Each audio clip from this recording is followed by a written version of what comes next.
Hello friends, स्वागत है आप सभी का आपके अपने यूट्यूब चैनल हेड्स ऑफ जेके में। मैं दीपांशु, जैसा कि आप लोग सभी जानते हैं कि दरोगा की 1799 की पोस्ट जारी कर दी गई और इसका जो एग्ज़ाम है आपको हाल ही में होने वाला है।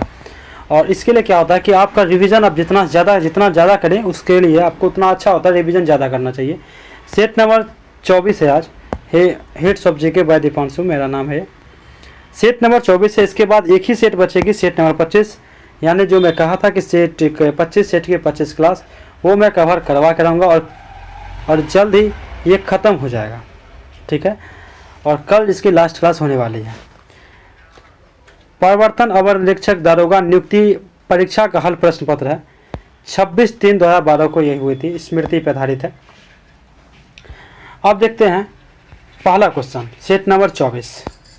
विश्व में सर्वाधिक उत्पादित खाद्य फसल है, तो वो कौन है? हमारा गेहूँ है। विश्व में सर्वाधिक उत्पादित जो है खाद्य फसल गेहूं है। चीन विश्व में गेहूं उत्पादन में शीर्ष देश है, जबकि भारत दूसरे स्थान पर है। कॉफ़ी कहवा में कैफीन पाया जाता है, चाय में कैफीन और टैनिन पाया जाता है। आगे बात करें, गन्ना विश्व की प्रमुख नकदी फसल है। विश्व में सर्वाधिक गन्ना का उत्पादन ब्राज़ील में होता है, उसके बाद ही भारत का स्थान आता है। प्रथम ओलंपिक खेल कहाँ हुए थे? प्रथम ओलंपिक खेल? तो यूनान में हुए थे। प्रथम ओलंपिक खेल आपको यूनान में हुआ था। कहाँ? तो यूनान में। प्राचीन ओलंपिक का पहला आधिकारिक आयोजन यूनान के एथेंस शहर में 776 ईसा पूर्व में हुआ था, जबकि आखिरी बार इसका आयोजन 394 ईस्वी में हुआ था, क्योंकि रोम के सम्राट थियोडोसियस ने इसे मूर्ति पूजा वाला उत्सव करार देकर इसे खेल पर प्रतिबंध लगा दिया था। आधुनिक काल में पुनः 6 अप्रैल 1896 को ओलंपिक खेलों का प्रारंभ हुआ। 6 अप्रैल 1896 को इस प्रतियोगिता की शुरुआत का श्रेय फ्रांस के एक व्यक्ति पियरे डी कॉर्बाटिन को जाता है। 1896 ईस्वी में यूनान के एथेंस शहर में ओलंपिक खेलों का आयोजन किया गया, जिसमें जो केवल पुरुष खिलाड़ी 1900 ईस्वी में पहली बार महिलाओं को ओलंपिक खेल में शामिल किया गया। पहली बार 1900 में भाग लिए थे महिला। 1924 ईस्वी तक केवल एक ही प्रकृति के ओलंपिक खेल होते थे। 1924 तक केवल एक ही प्रकृति के, किंतु 1924 ईस्वी में इन्हें 2 वर्गों में विभक्त किया गया, एक ग्रीष्मकालीन और एक शीतकालीन। प्रथम शीतकालीन ओलंपिक खेल का आयोजन 1924 ईस्वी में पूछ सकता है। प्रथम शीतकालीन आपको कब हुआ था? तो 1924 में हुआ था, चैम्बोनिक्स फ्रांस में हुआ था। प्रथम पैरालंपिक खेल का आयोजन 1960 ईस्वी में रोम इटली में हुआ था। शीतकालीन ओलंपिक में केवल उन्हीं खेलों का आयोजन किया जाता है जिनके लिए बर्फीली सतह की आवश्यकता होती है, जैसे कि आइस हॉकी, स्पीड स्केटिंग आदि। ओलंपिक खेल का आयोजन जो अंतर्राष्ट्रीय ओलंपिक समिति द्वारा किया जाता है। इसकी स्थापना 1894 ईस्वी में की गई थी और इस समिति में कुल 105 सदस्य हैं। आईओसी का मुख्यालय कहाँ है? लुसाने, जो कि स्विट्जरलैंड में है। आईओसी के वर्तमान अध्यक्ष थॉमस बॉक, जो कि जर्मनी में है। ओलंपिक खेलों का उद्देश्य हुआ कि मोटो झाको सीटीएस यानी तेज फास्टर है, और फ्रंटियस बलवान स्ट्रॉन्गर है, और अल्टियस सबसे ऊंचा हाइयर। भारत ने पहली बार 1900 में पेरिस यानी कि फ्रांस में आयोजित ग्रीष्मकालीन ओलंपिक में भाग लिया। भारत की ओर से कोलकाता का एक ब्रिटिश भारतीय खिलाड़ी नॉर्मन पिचार्ड ने भाग लिया था और 2 पदक भी जीते थे।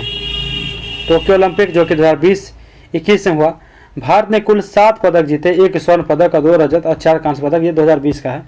ओलंपिक लोग 5 महाद्वीपों को दर्शाता है। ओलंपिक का ओलंपिक का लोगो देखे होंगे, कुछ इस तरह का रहता है, कलर वाइज रहता है। जैसे कि यूरोप में आपको ये नीला कलर रहता है। नीला कलर जो यूरोप में नीला कलर रहता है, जो कि यूरोप महादेश को बताता है, मतलब डिनोट करता है।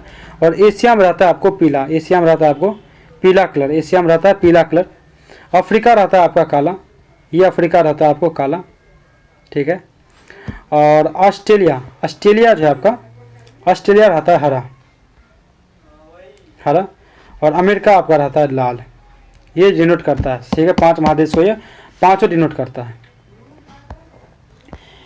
इस महान खिलाड़ी ने एक ओलंपिक खेल में संपूर्ण 10 अंक प्राप्त किए थे। किस महान खिलाड़ी ने?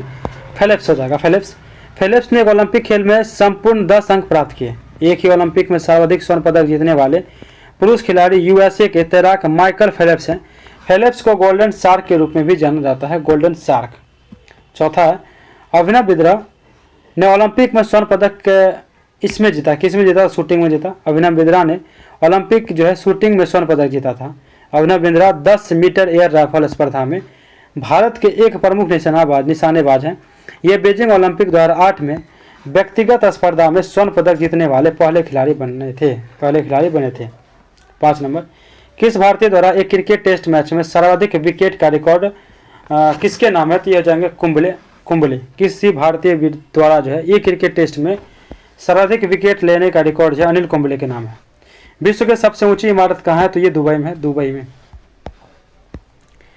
विश्व की सबसे ऊंची इमारत दुबई में स्थित है, बुर्ज खलीफा, जो दुबई संयुक्त अरब अमीरात में है। विश्व की सबसे ऊंची इमारत है और इसकी ऊंचाई है 2722 फीट है, 2722 फीट। चीन के संघाई में स्थित संघाई टावर विश्व की दूसरी ऊंची इमारत है और इसकी ऊंचाई 2073 फीट है। मक्का रॉयल क्लॉक टावर जो सऊदी अरब में स्थित है विश्व की तीसरी ऊंची इमारत है और इसकी ऊंचाई 1972 फीट है। वर्ल्ड ट्रेड सेंटर जो अमेरिका के न्यूयॉर्क शहर में है, यह विश्व की चौथी ऊंची इमारत है और इसकी ऊंचाई 1776 फीट है। विश्व का सबसे बड़ा पुस्तकालय कहाँ है? तो वाशिंगटन। विश्व का सबसे बड़ा पुस्तकालय वाशिंगटन यूएसए में है। अमेरिका स्थित लाइब्रेरी ऑफ कांग्रेस दुनिया की सबसे बड़ी पुस्तकालय है। दूसरे नंबर पर ब्रिटेन की ब्रिटिश पुस्तकालय है तथा तीसरे स्थान पर कनाडा की पुस्तकालय है। भारत का सबसे बड़ा पुस्तकालय राष्ट्रीय पुस्तकालय जो कि कोलकाता में स्थित है और इसकी स्थापना आपको कब हुई थी? तो 1948 में। इंपीरियल पुस्तकालय अधिनियम 1948 के तहत, इंपीरियल पुस्तकालय अधिनियम के तहत पूछ सकता है कौन सा अधिनियम? तो इंपीरियल पुस्तकालय के तहत कोलकाता में स्थित सबसे बड़ा पुस्तकालय का स्थापना 1948 में किया गया था। 8 सर्वाधिक जनसंख्या वाला शहर, सर्वाधिक जनसंख्या वाला शहर जो है कौन है? तो टोक्यो है, टोक्यो। विश्व में सर्वाधिक जनसंख्या वाला शहर टोक्यो जो कि जापान में है। विश्व में सबसे कम जनसंख्या तथा क्षेत्रफल वाला देश कौन है? तो वेटिकन सिटी। कौन है? Vatican city. विश्व में सबसे बड़ा शहर क्षेत्रफल की दृष्टि से अगर है देखा जाए तो वो लंदन है। भारत में सर्वाधिक जनसंख्या घनत्व वाला शहर जो कि दिल्ली है। भारत में सर्वाधिक आबादी वाला शहर मुंबई है।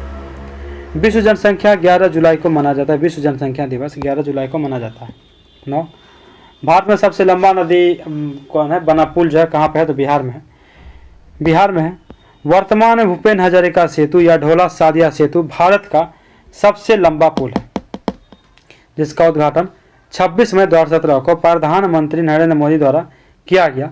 9.15 किलोमीटर 5.69 मील लंबा सेतु लोहित नदी को पार करता है। कौन सी नदी को?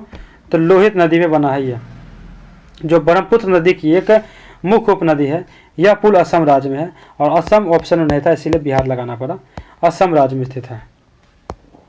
फिलहाल देश का दूसरा सबसे लंबा नदी पुल अरुणाचल प्रदेश में है। दिहांग नदी में बना 6.2 किलोमीटर लंबा और यह पुल जो है दाम्बुक और रोइंग के बीच में है, दाम्बुक और रोइंग के बीच में है। बिहार में गंगा नदी पर बना महात्मा गांधी सेतु पुल देश का तीसरा सबसे लंबा नदी पुल है, 5,750 मीटर। यह पुल पटना को जो है ना हाजीपुर से जोड़ता है। बिहार का विशालतम क्षेत्रफल वाला राज्य कौन है? तो ये आपको राजस्थान हो जाएगा, राजस्थान। बिहार का विशालतम क्षेत्रफल वाला राज्य राजस्थान है। क्षेत्रफल की दृष्टि से भारत का सबसे बड़ा राज्य राजस्थान है। इसके बाद क्रम से मध्य प्रदेश, महाराष्ट्र, उत्तर प्रदेश और गुजरात है। जनसंख्या की दृष्टि से भारत का सबसे बड़ा राज्य कौन है? उत्तर प्रदेश। बिहार का क्षेत्रफल 94,163 वर्ग किलोमीटर है जो देश का 12वां राज्य है। 12वां राज्यों में 13वां राज्य प्लस केंद्र शासित प्रदेशों में सबसे बड़ा राज्य है। बिहार का क्षेत्रफल की दृष्टि से अगर देखा जाए तो सबसे बड़ा जिला पश्चिमी चंपारण है जबकि सबसे छोटा जिला कौन है? तो शिवहर है। 11 तोरा इस धर्म की पवित्र ग्रंथ है। तोरा जो है इस धर्म की पवित्र ग्रंथ है, आपको हो जाएगा यहूदी धर्म। तोरा यहूदी धर्म की पवित्र ग्रंथ है। यहूदियों के धर्म ग्रंथ तोरा के अनुसार यहूदी जाति का उद्भव जो आपको पैगंबर हजरत अमराहस इस्लाम में इब्राहिम ईसाइयों के अब्राहम से शुरू होता है। यहूदियों की धर्म भाषा आपको कौन है? इब्रानी यानी हिब्रू है। विभिन्न धर्मों के पवित्र ग्रंथ की अगर बात की जाए तो श्रीमद् भगवद गीता जो कि हिंदू धर्म से रिलेटेड है, कुरान इस्लाम धर्म से, तोरा यहूदी धर्म से, जिंदा वेस्ता जो कि पारसी धर्म से है, बाइबिल आपको ईसाई धर्म से है। मैरी कॉम किस खेल से जुड़ी है? बॉक्सिंग। मैरी कॉम बॉक्सिंग खेल से जुड़ी है। भारत के मशहूर मुक्केबाज मैरी कॉम मणिपुर के रहने वाली है। मैरी कॉम 8 बार वर्ल्ड मुक्केबाजी प्रतिस्पर्धा में विजेता रही है। टोक्यो में 2021 ओलंपिक खेलों में मैरी कॉम ने भाग लिया लेकिन उनके हार का सामना करना पड़ा था। ग्रीन पार्क कानपुर किस खेल में संबंधित है? ग्रीन पार्क जो कि क्रिकेट में है। ग्रीन पार्क कानपुर क्रिकेट खेल से संबंधित है। Green park stadium Kanpur Uttar Pradesh में स्थित है। भारत के प्रमुख क्रिकेट स्टेडियम की अगर बात की जाए तो अटल बिहारी वाजपेयी अंतर्राष्ट्रीय क्रिकेट स्टेडियम जो कि लखनऊ यूपी में है। नरेंद्र मोदी स्टेडियम जो कि अहमदाबाद में है। अरुण जेटली स्टेडियम पूर्ववर्ती नाम फिरोज शाह कोटला ग्राउंड जो कि दिल्ली में है। कीनन स्टेडियम जमशेदपुर जो कि झारखंड में है। Keenan stadium. Barabati stadium Cuttack जो कि उड़ीसा में है। बाराबाती स्टेडियम जो कि कटक कहाँ पे है तो उड़ीसा में है। फोर्टांडो स्टेडियम मडगांव जो कि गोवा में है। और फोर्टांडो स्टेडियम का एक अन्य नाम पंडित जवाहरलाल नेहरू स्टेडियम भी है। मोइन उल हक स्टेडियम पटना जो कि बिहार में है। मोइन उल हक स्टेडियम को है तो पटना बिहार में है। जीव मिल्खा सिंह किस खेल से जुड़े हैं? किस खेल से हैं तो गोल्फ से। जी मिल्खा सिंह गोल्फ खेल से जुड़े हैं। स्टार भारतीय गोल्फर जी मिल्खा सिंह 10 साल का दुबई गोल्डन वीजा हासिल करने वाला दुनिया का पहला प्रोफेशनल गोल्फर बन गया है। कौन? स्टार भारतीय गोल्फर जीवा मिल्खा सिंह। जीव मिल्खा सिंह 10 साल का दुबई गोल्डन वीजा हासिल करने वाले दुनिया के पहले प्रोफेशनल गोल्फर बन गए हैं। 2006 राष्ट्रमंडल खेल की मेजबानी किस देश ने की थी? ऑस्ट्रेलिया ने किया था। 2014 के एशियाई खेलों की मेजबानी कौन सा देश करेगा? तो आपको दक्षिणी कोरिया करेगा। दक्षिणी कोरिया। ये हो चुका है, इंपॉर्टेंट नहीं है ये सब, बिकॉज ये पहले का इस वजह से है क्वेश्चन। 1857 के भारतीय स्वतंत्रता संग्राम में किसने लड़ते हुए वीरगति प्राप्त की? किसने? तो आपको झांसी की रानी। 1857 के भारतीय स्वतंत्रता संग्राम में लड़ते हुए झांसी की रानी जो है वीरगति की प्राप्त की थी। झांसी से विद्रोह का नेतृत्व रानी लक्ष्मीबाई ने किया था, जिसका साथ आपको तात्या टोपे ने दिया था। रानी लक्ष्मीबाई और हीरोज के बीच युद्ध हुआ, जिसमें रानी लक्ष्मीबाई वीरगति को प्राप्त हुई, जबकि तात्या टोपे बच गए। रानी लक्ष्मीबाई की मृत्यु जनरल हीरोज ने कहा कि भारतीय क्रांतिकारियों में सोई हुई वीरगति को प्राप्त हुई अकेले मर्द है। 29 मार्च 1857 ईस्वी को बैरकपुर छावनी के 34वीं NI रेजिमेंट के सैनिक मंगल पांडे ने चर्बी युक्त कारतूसों का प्रयोग करने से इनकार कर दिया और अंग्रेज अधिकारी मेजर ह्यूसन और लेफ्टिनेंट बा को गोली मार दी। 1857 के विद्रोह का आरंभ 10 मई 1857 को मेरठ से हुआ। 11 मई को विद्रोही दिल्ली पहुंचे और 12 मई को दिल्ली पर अधिकार कर दिया और मुगल सम्राट बहादुर शाह जफर को क्या कर दिए तो पुनः भारत का सम्राट घोषित कर दिया। 11 मई को विद्रोही कहाँ पहुंचे? दिल्ली पहुंचे और 12 मई को दिल्ली पर अधिकार भी कर दिया। मुगल सम्राट बहादुर शाह जफर को फिर क्या हुआ? पुनः भारत का सम्राट घोषित कर दिया गया। गांधी जी द्वारा निम्न में से कौन सा समाचार पत्र शुरू किया गया था? यह हो जाएगा यंग इंडिया। गांधी जी द्वारा जो है यंग इंडिया यानी अंग्रेजी में समाचार पत्र शुरू किया गया था। पत्र पत्रिका व पुस्तकें की अगर बात करें तो आपके महात्मा गांधी जी ने जितने भी पुस्तक लिखे हैं अगर उनके बारे में बात की जाए तो यंग इंडिया जो कि अंग्रेजी में साप्ताहिक था, Harijan, Navjivan, Hind Swaraj, my experience with truth, ethical religion, pathway to God, ये आपको कौन है तो Mahatma Gandhi. National Herald, Discovery of India, Meri Kahani, क्या कहते ग्लिप्सेस ऑफ वर्ल्ड हिस्ट्री, ये सब थे जवाहरलाल नेहरू। संवाद कौमुदी जो कि 1821 में रचना हुई थी इसकी राजाराम मोहन राय। इंडिपेंडेंट मोतीलाल नेहरू।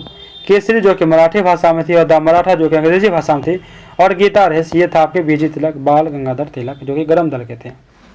19 नंबर है कि भारतीय राष्ट्रीय कांग्रेस के प्रथम अध्यक्ष कौन थे? तो कौन थे आपको बनर्जी हो जाएंगे। भारतीय राष्ट्रीय कांग्रेस के प्रथम अध्यक्ष वेमोश चंद्र बनर्जी थे, डब्ल्यू से ही बोलते हैं इनको। भारतीय राष्ट्रीय कांग्रेस के कलकत्ता अधिवेशन जो कि 1886 का अध्यक्ष था दादा भाई नौरोजी ने किया था। भारतीय राष्ट्रीय कांग्रेस के मद्रास अधिवेशन 1887 का अध्यक्ष था बदरुद्दीन तैयब जी जो कि प्रथम मुस्लिम अध्यक्ष उन्होंने किया था। भारतीय राष्ट्रीय कांग्रेस के बनारस अधिवेशन जो कि 1905 के अध्यक्ष था गोपाल कृष्ण गोखले ने किया था। बनारस अधिवेशन की अध्यक्षता 1905 की जीके गोखले ने किया था। प्रथम महिला कांग्रेस अध्यक्ष एनी बेसेंट जो कि कलकत्ता 1917 थी। कांग्रेस की प्रथम भारतीय महिला अध्यक्ष कौन थी? तो श्रीमती सरोजनी नायडू जो कि कानपुर 1925। कांग्रेस का स्थापना 28 दिसंबर 1885 को हुआ था। श्रीलंका की मुद्रा का नाम क्या है? तो ये आपके रूपी हो जाएगा। श्रीलंका की मुद्रा का नाम रूपी है। श्रीलंका की राजधानी आपको जयवर्धनेपुर कोटा है। विभिन्न देशों की मुद्रा की बात करें तो भूटान का न्यूगिलेट्रम, बांग्लादेश का टका है, मालदीव का मालदीव रुपया है, म्यांमार का आपका क्यात है और रूस का रूबल है, अमेरिका का डॉलर है। अमेरिका का डॉलर है, ईरान का रियाल है, ईरान का रियाल है, कतर का रियाल है। 21 नंबर, किस देश की सीमा बांग्लादेश से मिलती है? किस देश की है? आपको म्यांमार की हो जाएगी। म्यांमार की सीमा बांग्लादेश से मिलती है। म्यांमार दक्षिण एशिया का देश है। म्यांमार की राजधानी क्या है? नापियता तथा मुद्रा क्या है? एशिया में होते हुए भी कौन देश यूरोपीय संघ का सदस्य है? ये आपका हो जाएगा, कोई भी ऑप्शन इसमें सही नहीं है। यूरोपीय संघ की बात करें यानी यूरोपियन यूनियन की बात करें तो 1 जनवरी 1957 को यूरोप के इनर 6 कहे जाने वाले 6 देश France, Germany, Italy, Belgium, Netherlands, Luxembourg द्वारा रोम के संधि के माध्यम से यूरोपीय आर्थिक समुदाय की स्थापना की गई। इसी संगठन के बाद यूरोपीय संघ नाम दिया गया। इसी संगठन के बाद आगे है कि यूरोपीय संघ की स्थापना मास्ट्रिच नीदरलैंड में 1 नवंबर 1993 को हुई थी। यूरोपीय संघ की स्थापना, इसका मुख्यालय ब्रुसेल्स जो कि बेल्जियम में है। यूरोपीय संघ में आपको देश कौन कौन से आते हैं? तो Austria, Belgium, Bulgaria, Croatia, Cyprus, चेक गणराज्य, Denmark, Estonia, Finland, France, Germany, Greece, Hungary, Ireland, Italy, Latvia, Malta, Lithuania, Luxembourg, Netherlands, Poland, पुर्तगाल, रोमानिया, स्लोवाकिया, स्पेन, स्वीडन एवं स्लोवेनिया, जो कि कुल कितने देश हैं? 27 देश हैं। 1 जुलाई 2013 को क्रोएशिया शामिल हुआ था। यूरोपियन आयोग की 13वें अध्यक्ष उर्सुला वान डेर लेयन है। जनवरी 2020 में अगर बात करें तो यूनाइटेड किंगडम यूरोपीय संघ के बाहर हो गया। तो जनवरी 2020 में कौन हुआ? यूनाइटेड किंगडम जो यूरोपीय संघ से बाहर हो गया। एशिया में कितने देश हैं? तो एशिया में आपको देश नहीं दिया गया है। विश्व में कुल 7 महाद्वीप है, जिसमें से एशिया क्षेत्रफल की दृष्टि से सबसे बड़ा तथा ऑस्ट्रेलिया सबसे छोटा है। एशिया में कुल 48 देश हैं तथा कुल भूमि का 29.8% क्षेत्र है। यूरोप में कुल देशों की संख्या 48 है यूरोप में, और अफ्रीका में कुल देशों की संख्या कितनी है? तो 54 है। उत्तरी अमेरिका में कुल देशों की संख्या 29 है तथा कुल भूमि 16.2% है। दक्षिण अमेरिका में कुल देशों की संख्या कितनी है? तो 14 है। 14। 24 है कि भोपाल गैस त्रासदी के लिए कौन सा बहुराष्ट्रीय कंपनी जिम्मेदार थी? तो यूनियन कार्बाइड हो जाएगा, यूनियन कार्बाइड। भोपाल गैस त्रासदी के लिए बहुराष्ट्रीय कंपनी की बात करें तो यूनियन कार्बाइड जिम्मेदार थी। 2 से 3 दिसंबर 1984 को रात में यूनियन कार्बाइड कंपनी के प्लांट में मिथाइल आइसोसाइनेट गैस का रिसाव हुआ था और इस घटना में हजारों लोगों की मौत हो गई थी और लाखों लोग इससे प्रभावित हुए थे। भारत के किस शहर में दूसरे राज्यों में सर्वाधिक प्रवासी आते हैं? भारत के किस शहर में दूसरे राज्यों में सर्वाधिक प्रवासी आते हैं? तो आपको हो जाएंगे ए मुंबई। भारत में मुंबई शहर में दूसरे राज्यों के बात करें तो सर्वाधिक प्रवासी आते हैं। वर्ष 2011 की जनगणना के अनुसार भारत में आंतरिक प्रवासियों की कुल संख्या 45.36 करोड़ है, जो देश की जनसंख्या का लगभग 37% है। देश में सबसे ज्यादा प्रवास महाराष्ट्र, दिल्ली, गुजरात और हरियाणा राज्यों में हुआ है। किस भारतीय नेता ने सामाजिक नेटवर्कों को कुछ भी प्रदर्शित करने से पहले समीक्षा करने को कहा? तो यह जाएगा कपिल सिब्बल। कपिल सिब्बल ने सामाजिक नेटवर्क की कुछ भी प्रदर्शिता करने से पहले समीक्षा करने को कहा। 27। किस प्रसिद्ध भारतीय चलचित्र अभिनेता की हाल ही में लंदन में मृत्यु हो गई? आपको हो जाएंगे देवानंद। हिंदी फिल्म के जाने माने सदाबहार अभिनेता देवानंद की लंदन में हार्ट अटैक पड़ने से निधन हो गया, जो कि 88 वर्ष के थे। ये इंपॉर्टेंट नहीं है क्योंकि ये बीत चुका है, बात बहुत पुराना हो गया। 28। कोलावेरी डी गीत जो कि यूट्यूब पर लोकप्रिय हुआ किस भाषा की फिल्म है? तो तमिल की हो जाएगी। कोलावेरी डी गीत जो कि यूट्यूब पर लोकप्रिय हुआ वह तमिल भाषा की फिल्म से है। तमिल फिल्म 3 के निर्माताओं ने इस गाने को अपने फिल्म में प्रयुक्त किया था। 3। 29। एक टिकट में पीएनआर में पी किसके लिए आता है? पी किसके लिए आता है? पीएनआर में पैसेंजर। एक टिकट में पीएनआर यानी पैसेंजर नेम रिकॉर्ड, इसका मतलब है पी पैसेंजर के लिए आता है। 10 अंकों के पैसेंजर नेम रिकॉर्ड यानी पीएनआर जो है एक यूनिक नंबर होता है जिसमें यात्री को पूरी डिटेल छुपी होती है। प्रथम 3 डिजिट से पैसेंजर का रिजर्वेशन किस जोन से हुआ है? क्या पता चलता है प्रथम 3 डिजिट से? 30 नंबर है कि प्राइड एंड प्रीजुडिस इनके द्वारा लिखा गया, किनके द्वारा? तो ऑस्टिन के द्वारा। प्राइड एंड प्रीजुडिस उपन्यास जो है 1883 में जेन ऑस्टिन के द्वारा लिखी गई थी। J.K. रॉलिंग सबसे मशहूर लेखिकाओं में से एक है जिसने हैरी पॉटर उपन्यास लिखा है। बहुत बार पूछा गया ये किसने लिखा है? तो जे के रोलिंग सबसे मशहूर लेखिका में से एक है जे के रोलिंग। पुस्तक the three mistakes of the my life किनकी लिखी हुई है? तो यह चेतन भगत। पुस्तक the three mistake of my life Chetan Bhagat के द्वारा लिखी गई है। चेतन भगत की अन्य पुस्तक की अगर बात करें तो ये आपको हो जाएंगे 5 point someone, one night at the call centre, two states, revolution 2020, what young India wants, half girlfriend, making India awesome, one Indian girl, one arranged murder and India the positive, ये सब चेतन भगत के हैं। खुशवंत सिंह की पुस्तकें अगर बात करें तो आपको Indira Gandhi returns, train to Pakistan, क्या कहते हैं, ब्यूरियल एट टीसी दिल्ली, ये सभी आती है। मुल्कराज आलम जो कि अनटचेबल कुली, मुल्कराज आलम के द्वारा जो है अनटचेबल कुली, ये सब हैं। क्वीन ऑफ टॉक किसके लिए रखा गया नाम है? तो ये आपका जाएगा आफ्रा विनफ्राई। क्वीन ऑफ टॉक नाम आफ्रा विनफ्राई के लिए रखा गया है। ग्रामीण बैंक का संस्थापक कौन था? तो ये मोहम्मद यूनुस हो जाएगा ग्रामीण बैंक का संस्थापक। ग्रामीण बैंक का संस्थापक मोहम्मद यूनुस थे। बांग्लादेश में गरीबों को छोटे ऋण देने के लिए मोहम्मद यूनुस ने वर्ष 1983 में ग्रामीण बैंक की स्थापना की थी। 2006 ईस्वी में ग्रामीण बैंक के संस्थापक मोहम्मद यूनुस को संयुक्त रूप से ग्रामीण बैंक एवं मोहम्मद यूनुस से नोबेल पुरस्कार से सम्मानित किया गया था। 34 महामना के नाम से किसे जाना जाता है? महामना के नाम से जाना जाता है किनको? तो मदन मोहन मालवीय को महामना के नाम से मदन मोहन मालवीय को जाना जाता है। बनारस हिंदू विश्वविद्यालय के संस्थापक मदन मोहन मालवीय थे। भारत सरकार ने 24 दिसंबर 2014 ईस्वी को मदन मोहन मालवीय को भारत रत्न से अलंकृत किया था 2014 में। प्रमुख व्यक्तियों के लोकप्रिय अगर उपनाम की बात की जाए तो आपको लोकमान जो है ये बाल गंगाधर तिलक थे, शांति पुरुष लाल बहादुर शास्त्री, पंजाब केसरी लाला लाजपत राय, लोकनायक जयप्रकाश नारायण, बिहार केसरी डॉक्टर श्री कृष्ण सिंह, आंध्र केसरी टी प्रकाशम, बंगबंधु शेख मुजीबुर रहमान, देशबंधु चित्तरंजन दास, दीनबंधु CF एंड्रयूस, बिहार विभूति अनुग्रह नारायण सिंह, देश रत्न आजाद शत्रु झा को डॉक्टर राजेंद्र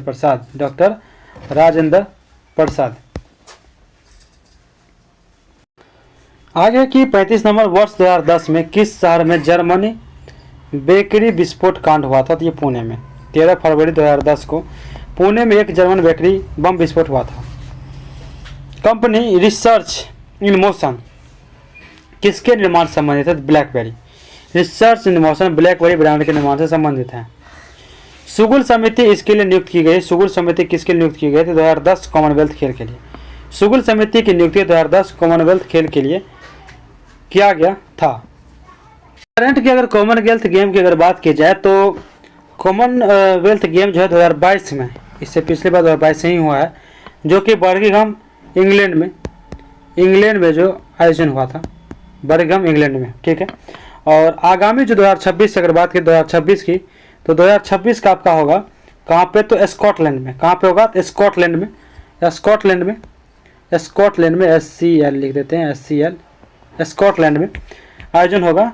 और अगर बात करें यानी 2010 की जो कॉमनवेल्थ खेल है, 2010 की मेजबानी ये है ना भारत किया था। इससे पिछले बार अभी तक जो है मतलब 2010 में भारत किया, अभी तक उसके बाद अभी तक नहीं किए हैं।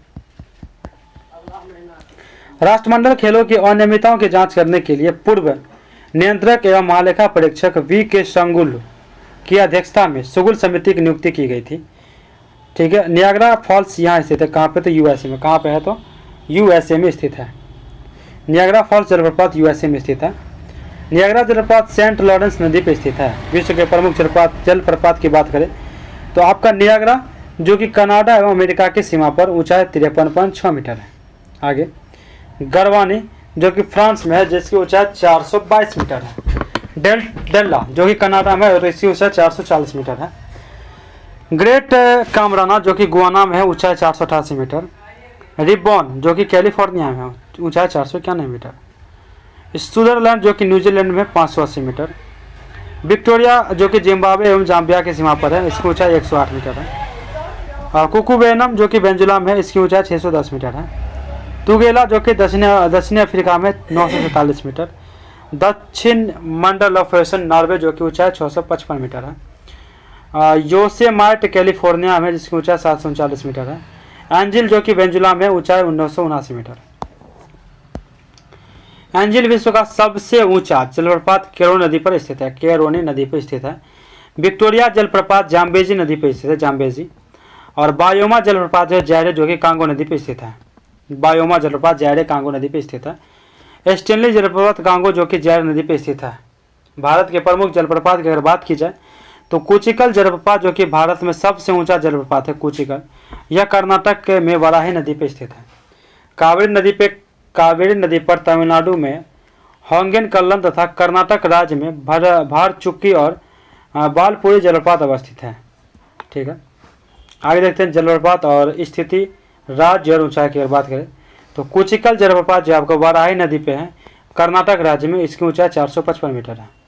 और दूधसागर जलप्रपात जो कि मांडवी नदी पे है और ये गोवा में है और इसकी ऊंचाई 310 मीटर है।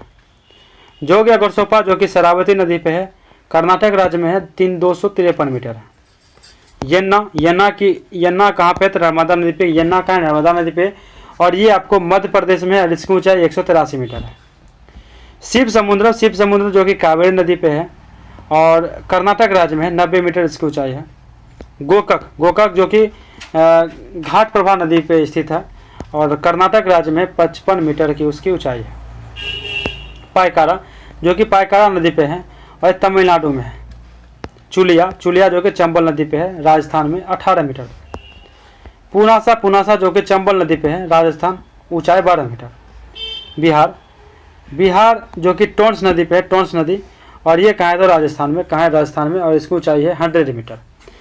कुचिकल जलप्रपात ये कहाँ, बराही नदी पे, कर्नाटक राज्य में, इसकी ऊंचाई 455 मीटर है। ऊंचाई उतना इंपॉर्टेंट नहीं है लेकिन ये चीज़ इंपॉर्टेंट है। दूधसागर जो कि मांडवी नदी पे है, गोवा में। जोग या गोरसोपा शरावती नदी पे, कर्नाटक में। यन्ना नर्मदा नदी पे, मध्य प्रदेश। शिव समुद्रम कावेरी नदी, कर्नाटक है। गोकक जो कि घाट प्रभा नदी पे है, कर्नाटक। पायकारा नदी पे, तमिलनाडु। चुलिया चंबल नदी, राजस्थान। पुनासा चंबल नदी, राजस्थान। बिहार टोंस नदी, राजस्थान। ठीक है। धुआंधार नर्मदा नदी पे, मध्य प्रदेश, 10 मीटर। हुंडरूज स्वर्णरेखा नदी, झारखंड, 74 मीटर। हुंडरूज है, स्वर्णरेखा नदी पे है, झारखंड राज्य में, इसकी ऊंचाई 74 मीटर है। धुआंधार कहाँ है, नर्मदा नदी पे है, मध्य प्रदेश। और बिहार का है तो बिहार ये टोंस नदी है, राजस्थान, 100 मीटर। यानी बिहार नाम है, इसका मतलब ये नहीं कि बिहार में है, वो राजस्थान में, याद रखिएगा, कन्फ्यूजन है यहाँ पे। भारतीय वायुसेना के आदर्श वाक्य क्या है, ये हो जाएगा आपका ये, touching the sky with glory. भारतीय वायुसेना के आदर्श वाक्य touching the sky with glory नव स्प्रिंस दीप्तम है। इसे गीता के अध्याय 11 के श्लोक 24 से लिया गया है। भारतीय वायुसेना का गठन 8 अक्टूबर 1932 ईस्वी को हुआ था। 8 अक्टूबर 1932 ईस्वी को हुआ था। निम्न से कौन ब्रिक्स राष्ट्र नहीं है? ब्रिक्स के राष्ट्र नहीं है, ये आपको ब्रिटेन नहीं है, ब्रिटेन ब्रिक्स राष्ट्र नहीं है। ब्रिक्स की स्थापना आपको 2006 में हुई थी, औपचारिक रूप दिया गया था, में हुई थी, और इसे 4 सदस्य देश थे। ब्रिक्स जिस समय स्थापना हुई थी 2006 में, उस समय मात्र 4 देश थे, ब्राजील, रूस, भारत और चीन। ब्राजील, रूस, भारत और चीन। बहुत बार ये पूछा गया, रिपीटेड क्वेश्चन है ये। सन 2010 में दक्षिण अफ्रीका के शामिल किए जाने से पहले ब्रिक्स के नाम ब्रिक्स BRIC के नाम से जाना जाता था, BRIC। दक्षिण अफ्रीका के शामिल होने के बाद इसे ब्रिक्स के नाम से जाना जाता है, इसमें एस लग गया, ठीक है। इसका मुख्यालय संघाई, चीन में है। ब्रिक्स का प्रथम सम्मेलन 16 जून 2009 को रूस के येकार्तिनबर्ग में हुआ था, 16 जून 2009 को। ब्रिक्स का 15वां शिखर सम्मेलन की बात करें 2023 की अध्यक्षता साउथ अफ्रीका ने किया। ब्रिक्स का 16वां शिखर सम्मेलन 2024 की अध्यक्षता रूस करेगा। 2025 में जो रूस कर चुके हैं, लेकिन 2025 की अगर बात 2024 में रूस कर चुके हैं, लेकिन 2025 की बात करें तो ये आपका हो जाएगा ब्राज़ील की है 2025 में, ठीक है। 17वां ब्रिक्स सम्मेलन रियो डी जेनेरो में आयोजित किया जाएगा, जो कि ब्राज़ील में। भारत का राष्ट्रीय वृक्ष क्या है तो बरगद है। भारत का राष्ट्रीय वृक्ष बरगद, वैज्ञानिक नाम है फाइकस बेंथालेंसिस। राष्ट्रीय पुष्प कौन है भारत का तो कमल, इसका वैज्ञानिक नाम है निलंबो न्यूसीफेरा। राष्ट्रीय पशु कौन है बाघ, इसका नाम है पैंथेरा टाइग्रिस। राष्ट्रीय पक्षी आपका कौन है? तो मोर, जिसके पाबो क्रिस्टेटस इसका वैज्ञानिक नाम है, पाबो क्रिस्टेटस। और राष्ट्रीय चिन्ह की अगर बात करें तो आपका अशोक स्तंभ है भारत के। राष्ट्रीय गीत कौन है? तो वंदे भारत मातरम बंकिम चंद्र चटर्जी द्वारा संस्कृत में रचा गया है, संस्कृत में रचा गया है। राष्ट्रीय गान कौन है? भारत के जन गण मन रविन्द्रनाथ टैगोर द्वारा रचित है। राष्ट्रीय फल कौन है? आम, इसका जो वैज्ञानिक नाम है तो मैंगीफेरा इंडिका। राष्ट्रीय नदी गंगा 4 नवंबर 2008 को घोषित। राष्ट्रीय पंचांग की बात करें तो शक संवत 22 मार्च 1957 ईस्वी को अपनाया गया। राष्ट्रीय विरासत पशु की बात करें तो हाथी है, एलिफस मैक्सिमस। राष्ट्रीय जलीय जीव की अगर बात करें तो गंगा डॉल्फिन, प्लांटेनिस्टा गैंगटिक। 5 अक्टूबर 2009 को राष्ट्रीय जलीय जीव घोषित। 5 अक्टूबर 2009 को राष्ट्रीय जलीय जीव घोषित। भारत का राष्ट्रीय चिन्ह क्या है? तो 4 सिर। भारत का राष्ट्रीय चिन्ह 4 सिर है। भारत का राष्ट्रीय चिन्ह अशोक स्तंभ मौर्य साम्राज्य के सम्राट अशोक द्वारा सारनाथ में बनवाए गए स्तंभ से लिया गया है। 26 जनवरी 1950 ईस्वी को अंकित किया गया था जब यह भारत का यह गणराज्य बना। 26 जनवरी 1950 को अंकित किया गया जब यह भारत का गणराज्य बना। किसे? भारतीय राष्ट्रीय के चिन्ह में 4 सिर को। अशोक स्तंभ पर देवनागरी लिपि में सत्यमेव जयते लिखा है, जो कि मुंडकोपनिषद से लिया गया, मुंडकोपनिषद से लिया गया। इस स्तंभ के शिखर पर 4 सिर खड़े हैं जो एक दूसरे की ओर पीठ किए हुए हैं। संरचना के सामने इसे अशोक चक्र यानी धर्म चक्र भी है, जिसमें 24 तिरियां हैं। चक्र के हर एक तरफ में एक अश्व और बैल बने हुए हैं। कौन 1923 में बनी स्वराज पार्टी के संस्थापक नेता थे? तो मोतीलाल नेहरू थे। स्वराज पार्टी के संस्थापक मोतीलाल नेहरू थे। असहयोग आंदोलन की समाप्ति और गांधी जी की गिरफ्तारी के बाद देश में वातावरण में एक अजीब निराशा माहौल बन गया था। ऐसी स्थिति में मोतीलाल नेहरू तथा CR दास ने एक नए विचारधारा को जन्म दिया। कांग्रेस ने भी विद्यान मंडलों के भीतर प्रवेश के अंदर से लड़ाई का विचार प्रस्तुत किया तथा 1923 के चुनाव के माध्यम से विधानमंडल में पहुंचने का भी योजना बनाई। 1922 में की बात करें तो कांग्रेस के गया अधिवेशन में बहुमत के साथ इस योजना को अस्वीकार कर दिया गया। कब? 1922 में। CR दास ने कांग्रेस की अध्यक्षता से त्यागपत्र दे दिया अस्वीकार किए जाने के कारण, और एक नई पार्टी कांग्रेस के खिलाफ स्वराज पार्टी की स्थापना की 1 जनवरी 1923 को। CR दास और इसके अध्यक्ष कौन थे? तो मोतीलाल नेहरू इसके महासचिव थे। किसने 1932 में पाकिस्तान नाम दिया? तो रहमत अली ने, चौधरी रहमत अली पूरा नाम है इनका। रहमत अली 1932 में पाकिस्तान नाम दिया। पाकिस्तान शब्द का प्रयोग सबसे पहले लंदन में कैम्ब्रिज विश्वविद्यालय के एक विद्यार्थी चौधरी रहमत अली ने और उसके 3 साथी जनवरी 1933 ईस्वी में प्रकाशित किए एक पम्पलेट अब या फिर कभी नहीं, अब या फिर कभी यानी नाउ और नेवर में क्या था? नाउ और नेवर में क्या था? पाकिस्तान का मतलब फुल फॉर्म दिखाया गया। P यानी पंजाब, A यानी अफगानिस्तान, KI यानी कश्मीर, S मतलब सिंध और TAN मतलब बलूचिस्तान को मिलाकर पृथक राज्य बनाने का व्यक्त किया गया था।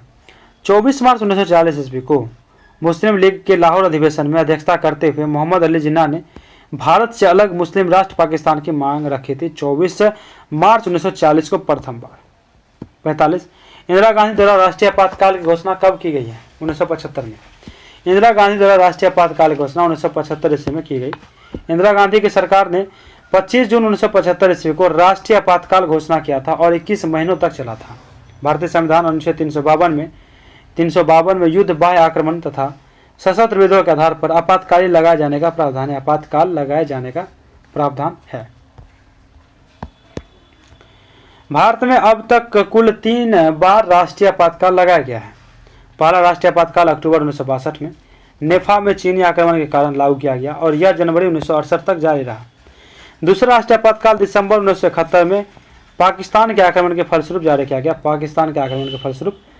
किया गया। तीसरा राष्ट्रीय आपातकाल जून 1975 में लागू हुआ। तीसरा, पहले दोनों आपातकाल घोषणा 1962 और 1971 में बाह्य आक्रमण के आधार पर, जबकि तीसरी आपातकाल घोषणा जो है 1975 जो ये आंतरिक उपद्रव के आधार पर थी। फिर से पढ़ लेते हैं कि पहले दोनों आपातकाल घोषणा जो आपको 1962 और 1971 की बाह्य आक्रमण के आधार पर था, लेकिन तीसरी आपातकाल घोषणा जो है 1975 ये आंतरिक उपद्रव के आधार पर किया गया था।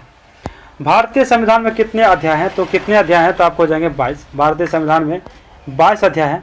भारतीय संविधान को 26 नवंबर 1949 को अंकित किया गया था, जिसमें 395 अनुच्छेद, 22 भाग और 8 अनुसूचित हैं। वर्तमान गणना की दृष्टि से 448 अनुच्छेद, 25 भाग और 12 अनुसूचियां हैं। भारतीय सरकार द्वारा दोहरी नागरिकता कब स्वीकृति की गई? दोहरी नागरिकता कब स्वीकृत की गई? 2005 ईस्वी में भारतीय सरकार द्वारा दोहरी नागरिकता जो 2005 ईस्वी में स्वीकार की गई। भारतीय संविधान के भाग 2 अनुच्छेद 5 से 11 तक नागरिकता का उल्लेख है। नागरिकता संशोधन अधिनियम 2005 में सभी देशों के भारतीय मूल के व्यक्तियों को विदेशी भारतीय नागरिकता प्रदान करने अपवाद पाकिस्तान और बांग्लादेश का प्रावधान किया गया। नागरिकता संशोधन अधिनियम 2005 में सभी देशों के भारतीय मूल के व्यक्तियों को विदेशी भारतीय नागरिकता प्रदान करने का अपवाद पाकिस्तान और बांग्लादेश का प्रावधान किया गया। भारतीय संविधान में स्वतंत्रता का अधिकार से संबंधित आर्टिकल की संख्या ये आपको कितनी हो जाएगी? 19। भारतीय संविधान में स्वतंत्रता का अधिकार से संबंधित आर्टिकल की संख्या कितनी है? तो 19 है। संविधान के भाग 3 अनुच्छेद 12 से लेकर 35 तक 6 मूल अधिकारों का उल्लेख है। 6 भारतीय संविधान में अनुच्छेद 19 से 22 की बात की जाए तो व्यक्तिगत स्वतंत्रता से संबंधित प्रावधान है जो मौलिक अधिकार के भाग का क्या है? तो मेरुदंड है। आरटीआई कानून इस वर्ष प्रभावी हुआ कब? 2005 में। आरटीआई कानून 2005 में प्रभावी हुआ। सूचना का अधिकार कानून आरटीआई भारत की संसद का एक अधिनियम है जो नागरिकों के सूचना के अधिकार के संबंध में नियमों और प्रक्रियाओं को निर्धारित करता है। आरटीआई कानून भारत में संसद द्वारा 15 जून 2005 को पारित हुआ और 12 अक्टूबर 2005 से प्रभावी हुआ था। 12 अक्टूबर 2005 से प्रभावी हुआ। यह कानून भारतीय संविधान का अभिव्यक्ति की स्वतंत्रता में मौलिक अधिकार को मजबूत करने के लिए बनाया गया है। भारतीय संविधान के अनुच्छेद 19 के 1 के तहत सूचना का अधिकार एक मौलिक अधिकार है। इसे कानून के प्रावधान को लागू कराने के लिए केंद्र स्तर पर केंद्रीय सूचना आयोग और राज्य स्तर पर राज्य सूचना आयोग की स्थापना का प्रावधान है। वर्ष 2005 में पुणे पुलिस स्टेशन को आरटीआई के तहत पहली याचिका प्राप्त हुई थी। आरटीआई के तहत जो है पहली याचिकाएं प्राप्त हुई थी।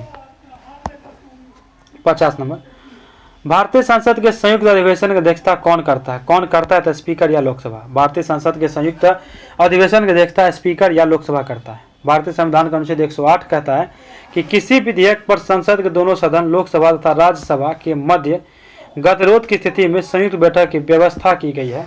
संयुक्त बैठक राष्ट्रपति द्वारा बुलाई जाती है। कब? तो राष्ट्रपति के द्वारा बुलाई जाती है। अनुच्छेद 118 का 4 कहता है कि 118 के 4 के अनुसार संयुक्त बैठक की अध्यक्षता लोकसभा अध्यक्ष करता है तथा उसके अनुपस्थिति में लोकसभा उपाध्यक्ष यह दायित्व भी निभाता है। यह विधेयक जो है संयुक्त बैठक में दोनों सदनों में उपस्थित और मतदान करने वाले सदस्यों के बहुमत से पारित कर दिया जाता है। वह दोनों सदनों में पारित भी समझा जाएगा। अब तक 3 बार संयुक्त बैठक बुलाई गई है। 3 बार। दहेज प्रतिबंध विधेयक 1961 में, बैंक सेवा आयोग विधेयक 1978 में, आतंकवाद निवारण विधेयक 2002 में, दहेज प्रतिबंध विधेयक 1961 में, बैंक सेवा आयोग विधेयक 1978 में, आतंकवाद निवारण विधेयक 2002 में। अब तक 3 बार संयुक्त बैठक बुलाई गई है, याद रखिएगा। आगे है आपका, भारत के किस राष्ट्रपति का काल दीर्घतम रहा है? भारत के किस राष्ट्रपति का काल पूछ रहा है, यानी टाइम पीरियड दीर्घतम रहा है? राजेंद्र प्रसाद, यानी सबसे ज्यादा दीर्घ। भारत के राष्ट्रपति राजेंद्र प्रसाद का काल जो दीर्घतम रहा है। राष्ट्रपति भारत में राज्य का प्रमुख होता है। उन्हें देश का प्रथम नागरिक माना जाता है। यह देश का सर्वोच्च पद है। भारतीय संविधान का अनुच्छेद 52 में कहा गया है कि भारत का एक राष्ट्रपति होगा और अनुच्छेद 53 के अनुसार संघ की सभी कार्यकारी शक्ति उसके द्वारा या तो सीधे या अपने अधीनस्थ अधिकारियों के माध्यम से निष्पादित की जाएगी। राष्ट्रपति का चुनाव संसद और राज्य के विधानमंडल के चुने हुए प्रतिनिधि द्वारा किया जाता है। यह अनुच्छेद 54 कहता है। राष्ट्रपति का कार्यकाल 5 वर्ष का होता है। अनुच्छेद 56। अब तक कुल 15 राष्ट्रपति हुए, जिसमें सबसे पहले राष्ट्रपति डॉक्टर राजेंद्र प्रसाद थे। इन्होंने 12 वर्ष बाद राष्ट्रपति के पद ग्रहण किया, अर्थात सबसे लंबा कार्यकाल इन्हीं का है, 12 वर्ष तक। किस संशोधन द्वारा पंचायती को संवैधानिक दर्जा दिया गया? यह 73वां हो जाएगा, 73वां संविधान संशोधन के द्वारा। उसके बाद है 73वां संविधान संशोधन द्वारा पंचायतों को संवैधानिक दर्जा दिया गया है। भारत में स्थानीय स्वशासन का जनक लॉर्ड रिपन को माना जाता है। 1882 में उन्होंने स्थानीय स्वशासन संबंधी प्रस्ताव दिया, जिसे स्थानीय स्वशासन संस्थाओं का मैग्ना कार्टा कहा जाता है। Magna carta. स्वतंत्रता के पश्चात वर्ष 1957 में योजना आयोग द्वारा सामुदायिक विकास कार्यक्रम के अध्ययन के लिए बलवंत राय मेहता समिति का गठन किया गया। 1957 ईस्वी में समिति ने अपनी रिपोर्ट सौंपी, जिसमें त्रिस्तरीय पंचायत राज व्यवस्था लागू करने का सुझाव दिया गया था। ग्राम स्तर पर ग्राम पंचायत, मध्यवर्ती स्तर पर पंचायत समिति और जिला स्तर पर जिला परिषद। उसके बाद है वर्ष 1958 में राष्ट्रीय विकास परिषद ने बलवंत राय मेहता समिति की सिफारिश को स्वीकार की तथा 2 अक्टूबर 1959 को नागौर जिला जो कि राजस्थान में है, तत्कालीन प्रधानमंत्री जवाहरलाल नेहरू द्वारा देश में पहली बार त्रिस्तरीय पंचायत का उद्घाटन किया गया। राजीव गांधी अपने कार्यकाल में पंचायती राज व्यवस्था का पूरा प्रस्ताव तैयार कराया। राजीव गांधी की सरकार की ओर से तैयार 64वें संविधान संशोधन विधेयक के आधार पर तत्कालीन प्रधानमंत्री नरसिम्हा राव सरकार ने 73वां संविधान संशोधन विधेयक पारित कराया। 24 अप्रैल 1993 ईस्वी में इसमें से पूरे देश में पंचायती राज व्यवस्था लागू हुआ। 24 अप्रैल 1993। 53 नमक का सर्वाधिक उत्पादक राज्य है, आपको जगह गुजरात। नमक का सर्वाधिक उत्पादक राज्य गुजरात है। गुजरात अकेले देश में 71% नमक का उत्पादन करता है। इसके बाद राजस्थान 17%, तमिलनाडु 11%। शेष देश में नमक का उत्पादन मात्र 1% है तथा शेष देश में नमक का उत्पादन मात्र 1% है।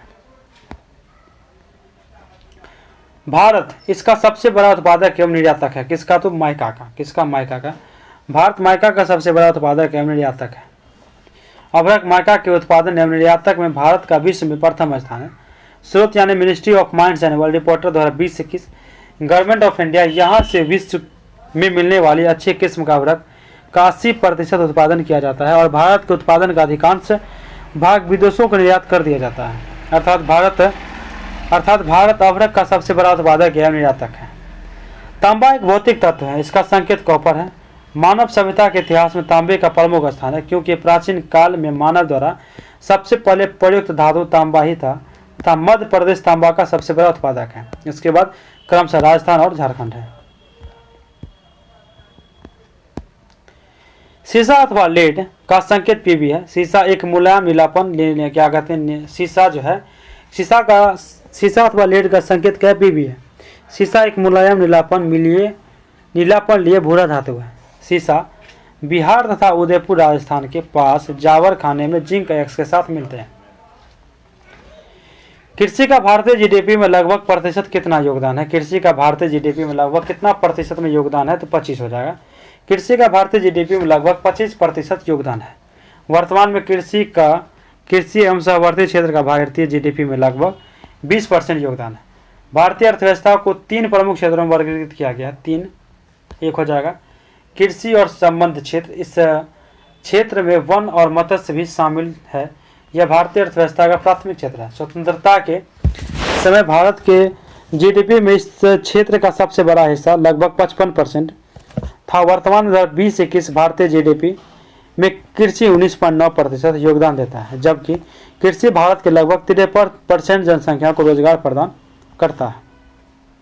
उद्योग क्षेत्र की बात करें, इसमें खनन और उत्खनन, विनिर्माण, गैस, बिजली निर्माण और जल आपूर्ति शामिल है। इस अर्थव्यवस्था का द्वितीय क्षेत्र भी कहा जाता है किसी उद्योग क्षेत्र को। यह भारतीय जीडीपी का लगभग 31% योगदान देता है। सेवा क्षेत्र, इसमें वित्तीय सेवाओं, रक्षा और अन्य सेवाएं जैसे कि व्यापार, होटल, परिवहन, संचार और प्रसारण से संबंधित है। यह क्षेत्र अर्थव्यवस्था का तृतीय क्षेत्र है। वर्तमान में यह भारतीय अर्थव्यवस्था का ही रीढ़ है। जीडीपी में लगभग 53% योगदान यह देता है। कौन? तो सेवा क्षेत्र। भारत में रेलवे स्टेशन की संख्या लगभग कितनी है? ये आपको 7000 है। 7000। परीक्षाकालीन के संदर्भ में भारत में रेलवे स्टेशनों की संख्या लगभग 7000 है। वर्तमान में रेलवे स्टेशन की संख्या कितनी है? तो 8338 अभी वर्तमान में। भारतीय रेल विश्व का चौथा और एशिया का दूसरा सबसे बड़ा रेल नेटवर्क है। भारत में पहली ट्रेन 16 अप्रैल 1853 ईस्वी को मुंबई से थाने के बीच चली गई थी और इसकी जो उस समय लंबाई थी मात्र 34 किलोमीटर। यह ट्रेन 14 डिब्बों का था और यह भाप के इंजन द्वारा चलाई जाती थी। इस ट्रेन का नाम ब्लैक ब्यूटी था। Black Beauty. भारत की पहले विद्युत ट्रेन की बात करें तो 1925 ईस्वी में मुंबई विटी से कुर्ली के बीच चलाई गई थी। मुंबई विटी से कुर्ली के बीच इसका नाम डेक्कन क्वीन था। डेक्कन क्वीन। स्वतंत्रता के बाद 1950 में भारतीय रेल का राष्ट्रीयकरण किया गया। वर्तमान में भारतीय रेलवे ने 19 जोन 73 मंडल और लगभग 8500 स्टेशन है। वर्तमान में भारतीय रेल में लगभग 19 जोन, 73 मंडल और लगभग 8500 स्टेशन है। मणिपुर की राजधानी है इम्फाल। मणिपुर की राजधानी इम्फाल है। इसकी जो 92% भूमि पहाड़ी और पर्वतीय किस्म की है। वर्तमान भारत में 28 राज्य और 8 केंद्र शासित प्रदेश हैं।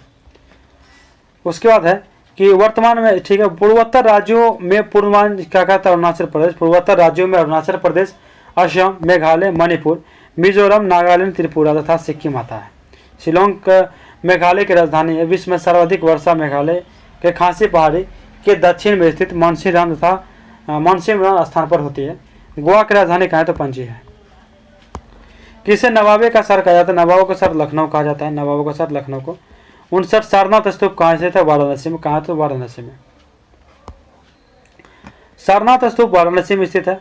वाराणसी के समीप सारनाथ नामक स्थान पर स्थित स्तूप का निर्माण अशोक ने करवाया था। ईंटों से बने पूरे स्तूप की ऊंचाई 128 फुट है। 128 फुट। इसे धम्मिक स्तूप और धर्मरचिका स्तूप के नाम से जाना जाता है। जनजाति समूह मुंडा कहाँ रहता है? झारखंड। जनजाति समूह मुंडा झारखंड में रहता है। भारत में कुल जनसंख्या का 8.6% जनजाति पाई जाती है। 8.6% जनजातियाँ पाई जाती हैं। और इनका सर्वाधिक जनसंख्या जो है, इनका सर्वाधिक जनसंख्या मध्य प्रदेश, महाराष्ट्र, उड़ीसा में पाई जाती है। 11 की जनगणना के अनुसार पंजाब, हरियाणा, चंडीगढ़, दिल्ली, पुडुचेरी जनजातीय समुदाय नहीं पाए जाते। यहाँ पे जनजातीय समुदाय नहीं पाए जाते हैं। भारत का सबसे बड़ा जनजातीय समूह भील है और इसके बाद क्रमशः गोंड, संथाल और उराव है। गोंड, संथाल और उराव। मुंडा जनजाति झारखंड जो है, मुंडा जनजाति झारखंड, पश्चिम बंगाल, छत्तीसगढ़, मध्य प्रदेश, त्रिपुरा, उड़ीसा एवं बिहार राज्यों में निवास करती है। मुंडा जाति अनेक त्योहार मनाती है जिसमें से भागे, फागु, कर्मा, सरहुल और सोहराई प्रमुख है मुंडा जाति के। होचिमिन शहर को पहले कहा जाता था क्या? सागोन। क्या कहा जाता था?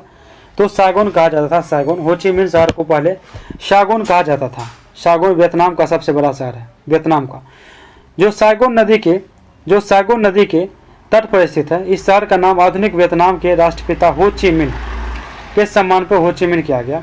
जायरे कहाँ है? तो कांगो का पुराना नाम है। जायरे कांगो का पुराना नाम है। भारतीय मानक समय ग्रीनविच जो है मीन समय से कितना आगे या पीछे? 5.5 घंटे। भारतीय मानक समय 5.5 घंटे आगे है। भारतीय मानक समय IST 82.5 डिग्री पूर्वी देशांतर पर स्थित है। मिर्जापुर के निकट नैनी से गुजरती है। कौन? तो भारतीय मानक समय जो है यह 5 राज्य उत्तर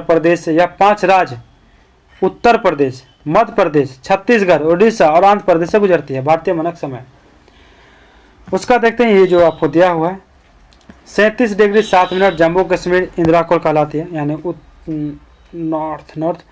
97 डिग्री 25 मिनट अरुणाचल प्रदेश जो कि किबुथु यानी ईस्ट ही है। ये है नॉर्थ, ये है साउथ, ये आपको वेस्ट। यानी भारत का सबसे ये नॉर्थ में है इंदिरा कोल, ईस्ट में है किबुथु, वेस्ट में है गुवाहाटी जो कि गुजरात में है और साउथ में आपको कन्याकुमारी जो कि केरल में पड़ता है। 8 डिग्री 4 मिनट इसकी है रेखा। फिनलैंड की संसद कहलाती है क्या? कहलाती है संसद कहलाती है। फिनलैंड की संसद कहलाती है संसद। ठीक है। फिनलैंड की संसद को एड्यूकुस्ता, यहाँ पर ऑप्शन नहीं दिया था इसीलिए एड्यूकुस्ता जो कि संसद कहते हैं। देश और संसद की बात करें, ये आपको मैं क्या कहते हैं लूसेंट में भी करवा चुका हूँ। देश, संसद आपको इटली के संसद का नाम है पार्लियामेंट। इटली के संसद का नाम है पार्लियामेंट।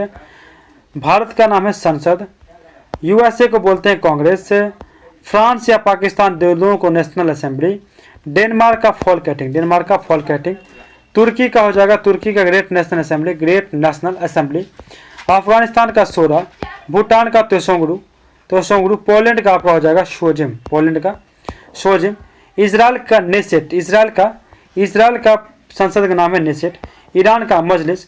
रूस का ड्यूमा। स्पेन का कॉर्टेस। मिस्र का पीपुल असेंबली।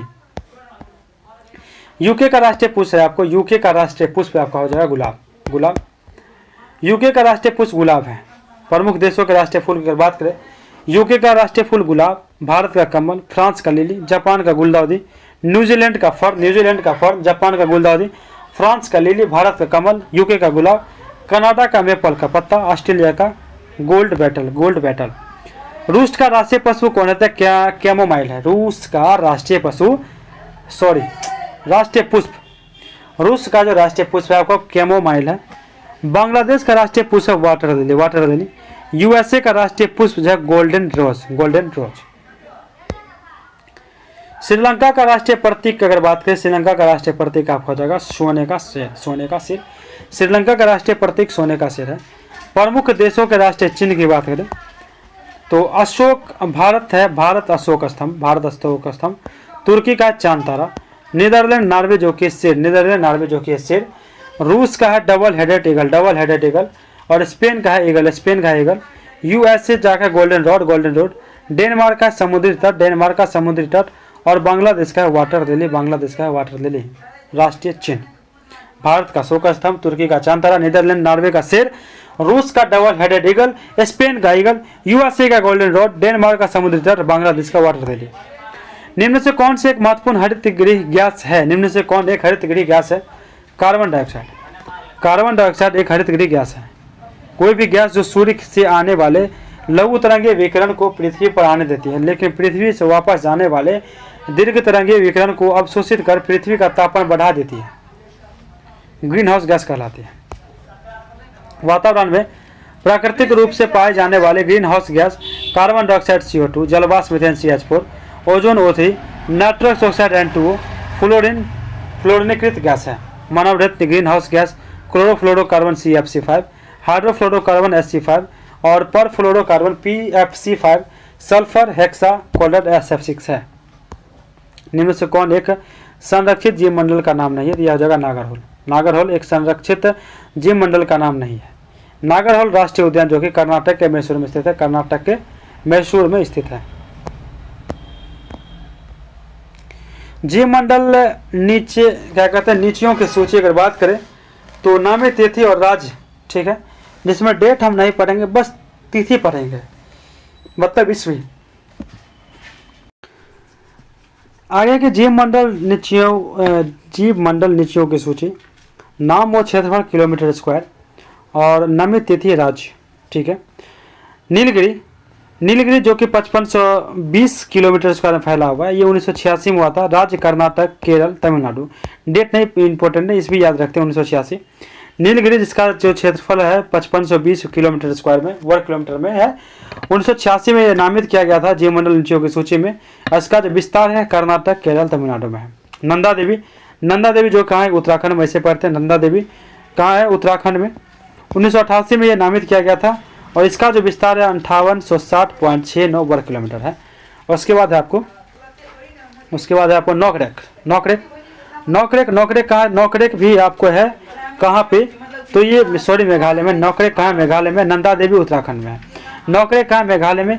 ये 1988 में नामित किया गया था। इसका 820 वर्ग किलोमीटर है। मानस कहाँ है? असम में। नाम है मानस कहाँ है? असम में।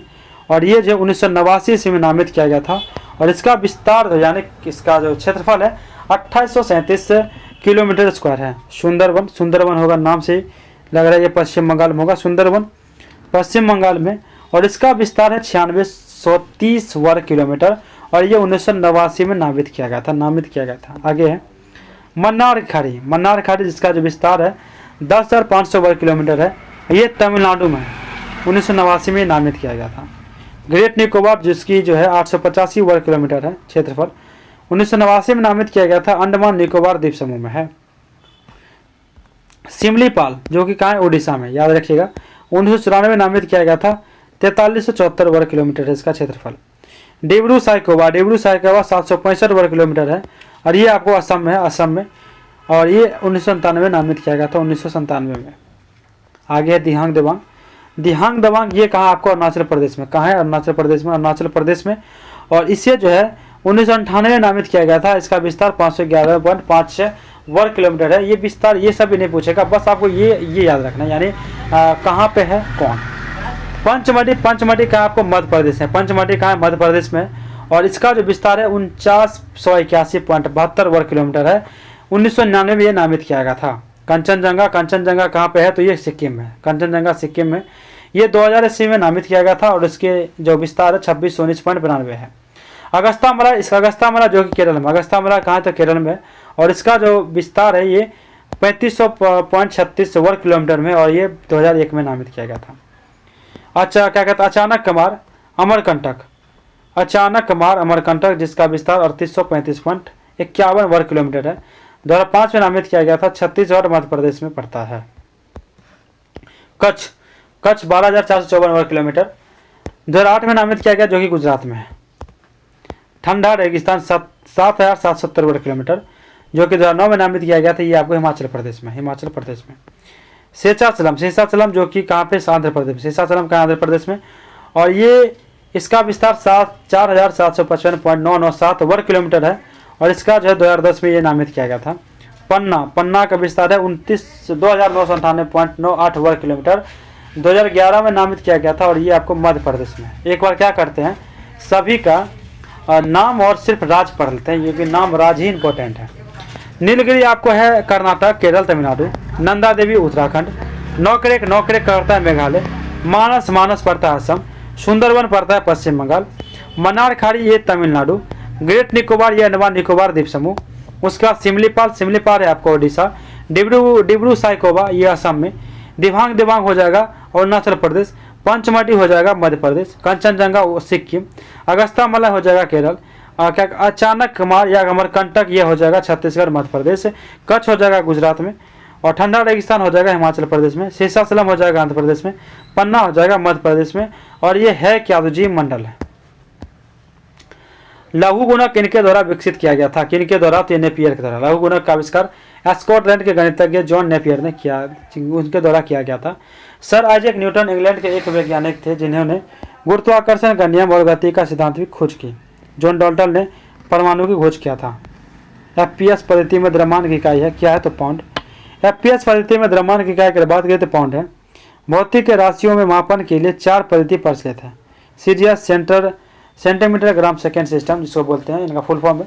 इस पद्धति में लंबाई, द्रव्यमान तथा समय के मात्रा यानी क्रमशः सेंटीमीटर, ग्राम और सेकेंड होते हैं। इसे फ्रेंच और मीट्रिक पद्धति भी कहते हैं। एफपीएस की बात करें फुट, पाउंड, सेकेंड। इस पद्धति में लंबाई, द्रव्यमान, समय की मात्रा क्रमशः फुट, पाउंड और सेकेंड होते हैं। इसे ब्रिटिश पद्धति भी कहते हैं। एमकेएस मीटर, किलोग्राम, सेकेंड की बात करें तो इस पद्धति में लंबाई, द्रव्यमान, समय की मात्रा क्रमशः मीटर, किलोग्राम और सेकेंड होते हैं। मीटर, किलोग्राम और सेकेंड होते हैं। अंतरराष्ट्रीय मात्रक पद्धति इंटरनेशनल सिस्टम यूनिट सन 1960 ईस्वी में अंतर्राष्ट्रीय मापतौल के अधिवेशन में ऐसा पद्धति को स्वीकार किया गया था। वास्तव में यह पद्धति एमकेएस पद्धति का ही संशोधित एवं परिवर्धित रूप है। इस पद्धति में 7 मूल मात्रक है। कितने से 7 मूल मात्रक हैं इसमें, तो एमकेएस पद्धति में। भौतिक राशि मात्रक और संकेत की बात करें तो लंबाई के मात्रक है मीटर, इसे संकेत करते हैं हमसे। समय का है मात्रक सेकेंड, इसे करते हैं ऐसे सूचित। द्रव्यमान का मात्रक है किलोग्राम और इसे केजी से सूचित करते हैं। तापक्रम इसका जो है मात्रक है केल्विन, और इसे जो है के से सूचित करते हैं। ज्योति तीव्रता इससे जो है इसकी जो मात्रक है कैंडला है, और इसे सीडी से सूचित करते हैं।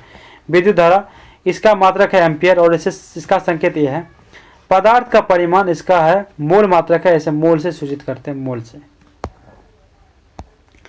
न्यूटन की गति के कितने नियम है, तो 3 नियम है। न्यूटन गति के कितने नियम है, 3 नियम है। न्यूटन गति के 3 नियम है। गति के नियमों को सबसे पहले सर आइजैक न्यूटन ने सन 1687 ईस्वी में अपनी पुस्तक प्रिंसिपिया में प्रतिपादित किया था। इसीलिए इस वैज्ञानिक के सम्मान में इस नियमों को न्यूटन की गति का नियम कहते हैं। न्यूटन गति के 3 नियम निम्नलिखित हैं। कौन कौन से? एक है आपका प्रथम नियम, द्वितीय नियम और तृतीय नियम।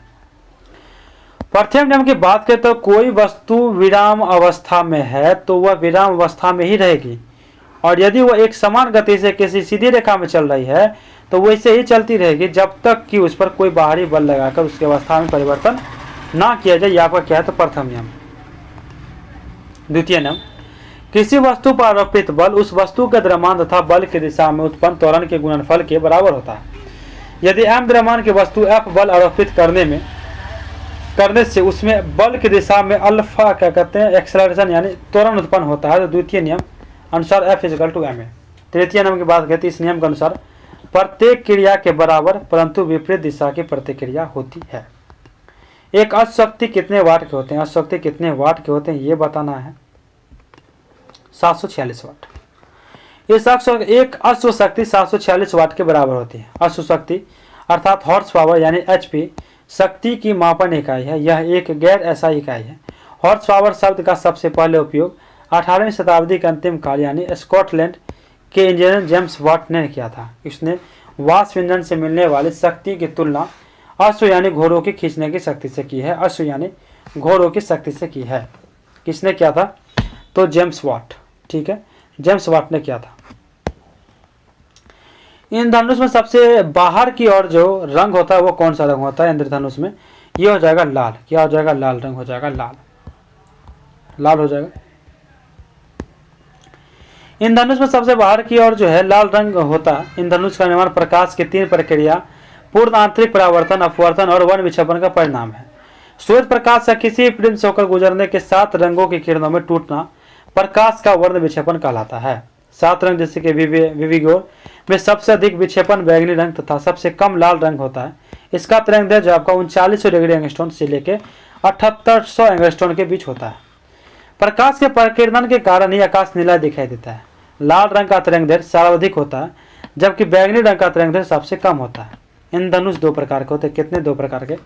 प्राथमिक इंद्रधनुष जो है इसमें लाल रंग की पट्टी बाहर की ओर तथा बैगनी के रंग की पट्टी जो अंदर की ओर होता है। प्राथमिक में इसमें जो है सूर्य की किरणें 2 बार अपवर्तन व 1 बार पूर्ण आंतरिक परिवर्तन होता है। द्वितीयक इंद्रधनुष की अगर बात करें तो इसमें बैगनी रंग की पट्टी सबसे बाहर की ओर तथा लाल रंग की पट्टी सबसे अंदर की ओर होती है।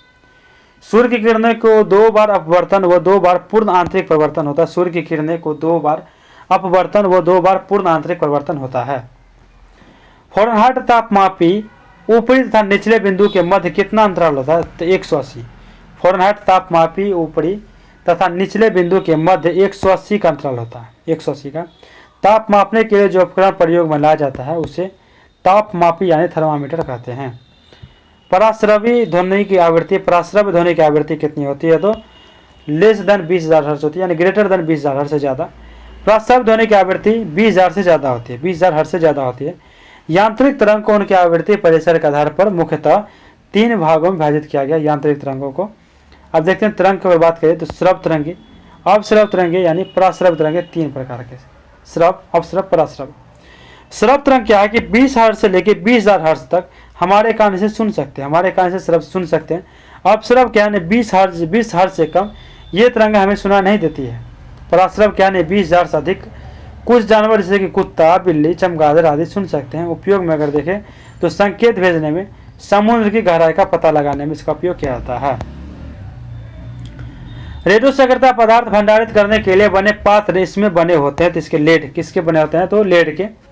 रेडियो सक्रियता पदार्थ को भंडारित करने के लिए लेड के बने पात्र होते हैं। 1896 ईस्वी में फ्रांस के वैज्ञानिक हेनरी बेकलर ने सर्वप्रथम रेडियो का सक्रियता का पता लगाया था। हेनरी बेकलर ने पाया कि यूरेनियम तथा यूरेनियम लवणों से कुछ अदृश्य किरणें स्वतः उत्सर्जित होती हैं। यूरेनियम, थोरियम, रेडियम इत्यादि महत्वपूर्ण रेडियो सक्रिय तत्व हैं। रेडियो सक्रिय तत्वों को लेड के बने पात्र में भंडारित किया जाता है। GM काउंटर से रेडियो सक्रिय तत्व को रेडियो सक्रियता का पता लगाया जाता है। GM काउंटर से रेडियो सक्रियता तत्व की रेडियो सक्रियता का पता लगाया जाता है। एक भी कमेंट आप नहीं करते हैं, कमेंट जरूर करिएगा ताकि हमको पता चले कि आप पसंद कर रहे हैं या नहीं कर रहे हैं। एक राय जरूर दिया करिएगा प्लीज़। सिरके में होता है। सिरके में क्या होता है? तो एसिटिक अम्ल होता है। सिरके में एसिटिक अम्ल होता है। प्रमुख अम्ल में स्रोत की बात करें, प्रमुख अम्ल के स्रोत उपयोग की बात करें, एसिटिक अम्ल CH3COOH, CH3COOH। प्राकृतिक स्रोत की बात करें तो फलों के रसों में, सुगंधित फलों में आदि। उपयोग की बात करें तो खट्टे खाद्य पदार्थ, सिरका बनाने में, एसीटोन बनाने में, विलायक के रूप में एसिटिक अम्ल का। साइट्रिक अम्ल की बात करें, इसका जो फॉर्मूला होता है ना, ये होता है C6H8O7, C6H8O7। प्राकृतिक स्रोत की बात करें तो खट्टे फलों हो गया, नींबू, नारंगी, टमाटर। उपयोग बात करें तो खाद्य पदार्थों में, दवाओं के बनाने में, धातुओं को साफ करने एवं उद्योग में इसका उपयोग किया जाता है साइट्रिक अम्ल का। फॉर्मिक अम्ल SCOOH। प्राकृतिक स्रोत जैसे कि लाल चेटियां, बर्मों, बिच्छुओं में। उपयोग की बात करें तो फलों को संरक्षित करने में, वो जीवाणुनाशक के रूप में, चमड़ा व्यवसाय व रबर के स्कंदन में किसका उपयोग किया जाता है? तो फॉर्मिक अम्ल का प्रयोग किया जाता है। सल्फ्यूरिक अम्ल H2SO4 प्राकृतिक स्रोत की बात करें तो हरा कशिश है। उपयोग संचायक बैटरी बनाने में, विस्फोटक निर्माण में, रंग व औषधि निर्माण में तथा पेट्रोलियम के शोधन में। नाइट्रिक अम्ल यानी HNO3 की बात करें तो इसके जो प्राकृतिक स्रोत हो जाएंगे फिटकरी व सोरा। उपयोग फोटोग्राफी में, अम्लाज बनाने में, औषधि व उर्वरक बनाने में। बेंजोइक अम्ल C6H5COOH और C7H6O2 प्राकृतिक स्रोत घास व पत्ते का मूत्र, प्राकृतिक स्रोत से क्या जाएंगे? घास व पत्ते व मूत्र। ठीक है, बेंजोइक अम्ल का C6H5COOH और C7H6O2 इसका क्या होगा? फॉर्मूला होगा। उपयोग की बात करें तो औषधि निर्माण व खाद्य पदार्थों के संरक्षण में,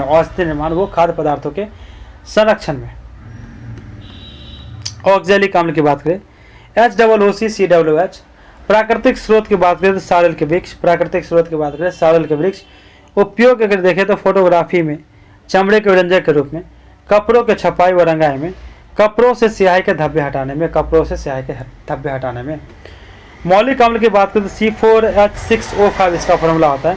प्राकृतिक स्रोत की बात करें तो सेब, केला, संतरा का छिलका, आलू, गाजर।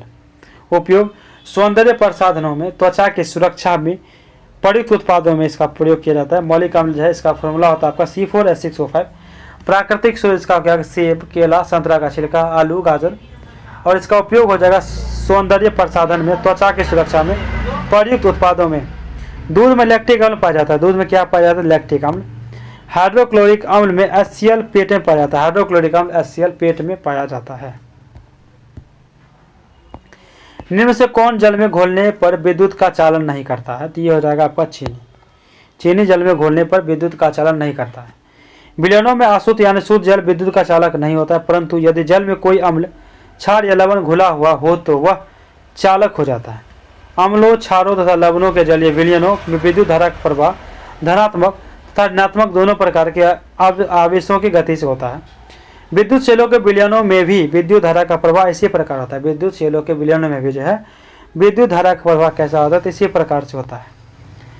हैबर प्रक्रम किसकी औद्योगिक उत्पादन हेतु प्रयुक्त होता है? हैबर प्रक्रम जो है ये हो जाएगा अमोनिया। हैबर प्रक्रम अमोनिया उत्पादन हेतु प्रयुक्त होता है। अमोनिया की बात करें इसका फॉर्मूला होता है NH3। यह नाइट्रोजन का सर्वाधिक महत्वपूर्ण रंगीन वायु से हल्की तीव्र गंध वाली गैस है। सूंघने पर आंखों में आंसू निकलने लगते हैं और इसकी अधिक मात्रा घातक भी हो सकती है। इसका औद्योगिक उत्पादन हैबर विधि से किया जाता है। हैबर विधि से N2 3H2 2NH3 24,000 कैलोरी ये निकलता है। यह मानव मूत्र में भी पाया जाता है। कौन? ठीक है, N2 क्या कहते हैं? अमोनिया मानव मूत्र में ही पाया जाता है। NH3 होता है अमोनिया का फॉर्मूला। पदार्थ और औद्योगिक निर्माण में प्रयुक्त प्रक्रम के बारे में देखें तो सल्फ्यूरिक अम्ल जो है इनका निर्माण करने की विधि क्या है? तो संपर्क विधि से, इस्पात बेसमर विधि से, सोडियम हाइड्रोक्साइड ले ब्लॉक प्रक्रम से। कौन सा अम्ल कांच को घोल सकता है? ये हो जाएगा हाइड्रोफ्लोरिक अम्ल। हाइड्रोफ्लोरिक अम्ल कांच को घोल सकता है। अम्लराज 3.1 अनुपात से शांत हाइड्रोक्लोरिक अम्ल एवं शांत नाइट्रिक अम्ल का ताजा मिश्रण होता है। यह सोना एवं प्लेटिनम को गलाने में समर्थ होता है। हाइड्रोक्लोरिक अम्ल को म्यूरेटिक अम्ल भी कहा जाता है। कैसे? तो हाइड्रोक्लोरिक अम्ल को म्यूरेटिक अम्ल भी कहा जाता है। ब्रह्मांड में सर्वाधिक पाया जाने वाला तत्व कौन सा है? ये हो जाएगा आपका हाइड्रोजन। ब्रह्मांड में सर्वाधिक पाया जाने वाला तत्व कौन है? हाइड्रोजन है। ब्रह्मांड में सबसे प्रचुर तत्व हाइड्रोजन है। यह ब्रह्मांड में लगभग 92% परमाणुओं के लिए जिम्मेदार है। 92%। हाइड्रोजन के बाद दूसरा सबसे प्रचुर तत्व हीलियम है, जो ब्रह्मांड के परमाणुओं से 7.1% के लिए जिम्मेदार है। सामान्यतः ब्रह्मांड में भारी तत्व के परमाणुओं की तुलना में हल्के परमाणु द्रव्यमान वाले तत्वों के अधिक परमाणु होते हैं। सामान्यतः ब्रह्मांड में भारी तत्वों के परमाणुओं की तुलना में हल्के परमाणु द्रव्यमान वाले तत्वों के अधिक परमाणु होते हैं। परमाणु संख्या के आधार पर ब्रह्मांड के 10 सर्व प्रमुख तत्व हैं। क्रमांक, सिंबल, एलिमेंट और क्या कहते हैं? Percentage of atoms in universe. ठीक है, अगर देखें तो हाइड्रोजन का जो सिंबल है हो जाएगा H, और ये जो है यूनिवर्स में कितना है प्रेजेंट? तो 92%। हीलियम का सिंबल है He और क्रमांक है 2 है, और ये जो है आपको एटमॉस्फेयर में जो अवेलेबल है 7.1%। हमारे सॉरी, ये क्रमांक नहीं सही नहीं है, ये क्रमांक आपको ऐसे 1 2 3 4 5 दे दिया है। ऐसे हाइड्रोजन का 1 होता है, हीलियम का 2 होता है। हाइड्रोजन हीलियम के बाद लिथियम आता है, हाइड्रोजन हीलियम लिथियम बेरिलियम, उसका boron carbon nitrogen oxygen fluorine neon sodium magnesium, इस तरह से आगे बढ़ता है। आप बस देखिए इसका नाम और सिंबल। ऑक्सीजन का सिंबल होता है O और इससे जो 0.1% दिया हुआ है। कार्बन का सिंबल होता है C, ये 0.06% है। नाइट्रोजन का सिंबल है N, ये 0.015% है। नियोन का सिंबल है Ni, ये 0.012% है। सिलिकॉन का सिंबल Si, यह जो है 0.005% है। मैग्नीशियम जिसका सिंबल है Mg और ये जो आपको 0.005% है। फेरिक आयरन का है सिंबल Fe, इसे 0.004% है। सल्फर इसका जो है सिंबल है S और यह 0.002% है। दूसरे शब्दों में ये 10 तत्व पूरे ब्रह्मांड के सभी परमाणुओं का लगभग 99.3% हिस्सा है। भूपटल की रचना सामग्री में सबसे अधिक ऑक्सीजन 46.60% होती है। वायुमंडल में भी आयतन के अनुसार ऑक्सीजन दूसरे स्थान पर है। वायुमंडल में ऑक्सीजन की मात्रा 20.93% है। वह पदार्थ जो ठोस के रूप में द्रव अवस्था में कम घनत्व वाला होता है, यह कहलाता है आपका ब्रोमीन। ब्रोमीन पदार्थ जो ठोस के रूप में द्रव अवस्था में कम घनत्व वाला होता है। ब्रोमीन पदार्थ जो ठोस के रूप में द्रव अवस्था में कम घनत्व वाला होता है। ब्रोमीन जिसके एटॉमिक नंबर 35 है, भार 79.9% है। खोज बेलार्ड 1825 में किया था। यह तीक्ष्ण एवं दुर्गंध युक्त होता है। यह संयुक्त रूप से पृथ्वी व समुद्र के कैल्शियम सोडियम और पोटेशियम मैग्नीशियम आदि ब्रोमाइडों के रूप में पाया जाता है। कार्नेलाइट विधि इसके निर्माण की प्रमुख औद्योगिक विधि है। कार्नेलाइट विधि किसके? तो ब्रोमीन की। ब्रोमीन धातु है जो कमरे के तापमान पर द्रव अवस्था में रहता है। एक दुर्लभ तत्व ब्रोमीन प्राकृतिक में पूरी पृथ्वी के पपड़ी के केवल घुलनशील और अघुलनशील ब्रोमाइड के रूप में यौगिक में फैला हुआ पाया जाता है। ब्रोमीन अन्य क्लोरीन पानी की तरह से एक अच्छा ऑक्सीकरण एजेंट है जो अधिक उपयोगी है क्योंकि आसानी से विघटित नहीं होता है। ब्रोमीन की इलेक्ट्रॉन बंधुता बहुत ही अधिक है और क्लोरीन समान है। ब्रोमीन की इलेक्ट्रॉनिक बंधुता की बात करें तो बहुत अधिक है और क्लोरीन के समान है। ये किसके समान है? तो क्लोरीन के। ब्रोमीन यह क्लोराइड आयन की तुलना में कम शक्तिशाली ऑक्सीकरण एजेंट है। यह तत्व ब्लीच है, तरल रूप से जहरीला होता है। कौन? ब्रोमीन। इसके वाष्प मानव आंखों को श्वसन तंत्र के लिए खतरनाक होता है। Helium 2He4। हीलियम खोज सौरमंडल से फ्रैंकलैंड एंड लोकेयर ने 1868 ईस्वी में की थी। रेडियो एक्टिव खनिज से विलियम रैमजे ने की थी। वैसे तो पृथ्वी और इसके वायुमंडल में इसकी उपस्थिति अत्यल्प ही, परंतु संपूर्ण ब्रह्मांड के परिपथ में हाइड्रोजन के बाद दूसरा सर्वाधिक मात्रा उपस्थित तत्व है। यह सूर्य का भी लगभग 71% भाग हाइड्रोजन व लगभग 29% भाग हीलियम से निर्मित होता है। एल्युमिनियम की बात करें तो 13Al27 यह भूपट्टी का सबसे अधिक मात्रा में पाई जाने वाली धातु है। यह मुक्त अवस्था में नहीं पाई जाती है। यह विद्युत अपघटन द्वारा एल्युमिनियम के निष्कर्षण से एल्युमिनिया के क्रायोलाइट व फ्लोरोस्पार मिलाने पर एल्युमिनिया का गलना कम हो जाता है। फाइकोलॉजी किसका अध्ययन है? ये शैवाल का फाइकोलॉजी शैवाल का अध्ययन किया जाता है। शैवाल पौधे के समान सूर्य के प्रकाश की उपस्थिति में प्रकाश संश्लेषण की क्रिया द्वारा अपना भोजन स्वयं बनाते हैं, अर्थात स्वपोषी होते हैं। क्या कहें? आगे देखते हैं। शैवाल जो क्लोरोफिल युक्त सरल थैलाइड स्वपोषित था, मुख्यतः जलीय और लवणीय जल तथा समुद्री दोनों का जीव है। ये अन्य आवास जैसे कि नमयुक्त पत्थरों, मिट्टी तथा लकड़ी में भी पाए जाते हैं। शैवाल के माप तथा आकार में बहुत विभिन्नता होती है। ये क्या कहते हैं? कोलिनियो जैसे वॉल्व्स तथा तंतुमय जैसे कि यूलोथ्रिक्स स्पाइगोरा तक हो सकते हैं। पोरफायरा लेमिनेरिया तथा सारगासम की बहुत सी स्पीसीज जो कि समुद्र के 70 स्पीसीज में से है, भोजन के रूप में उपयोग किया जाता है।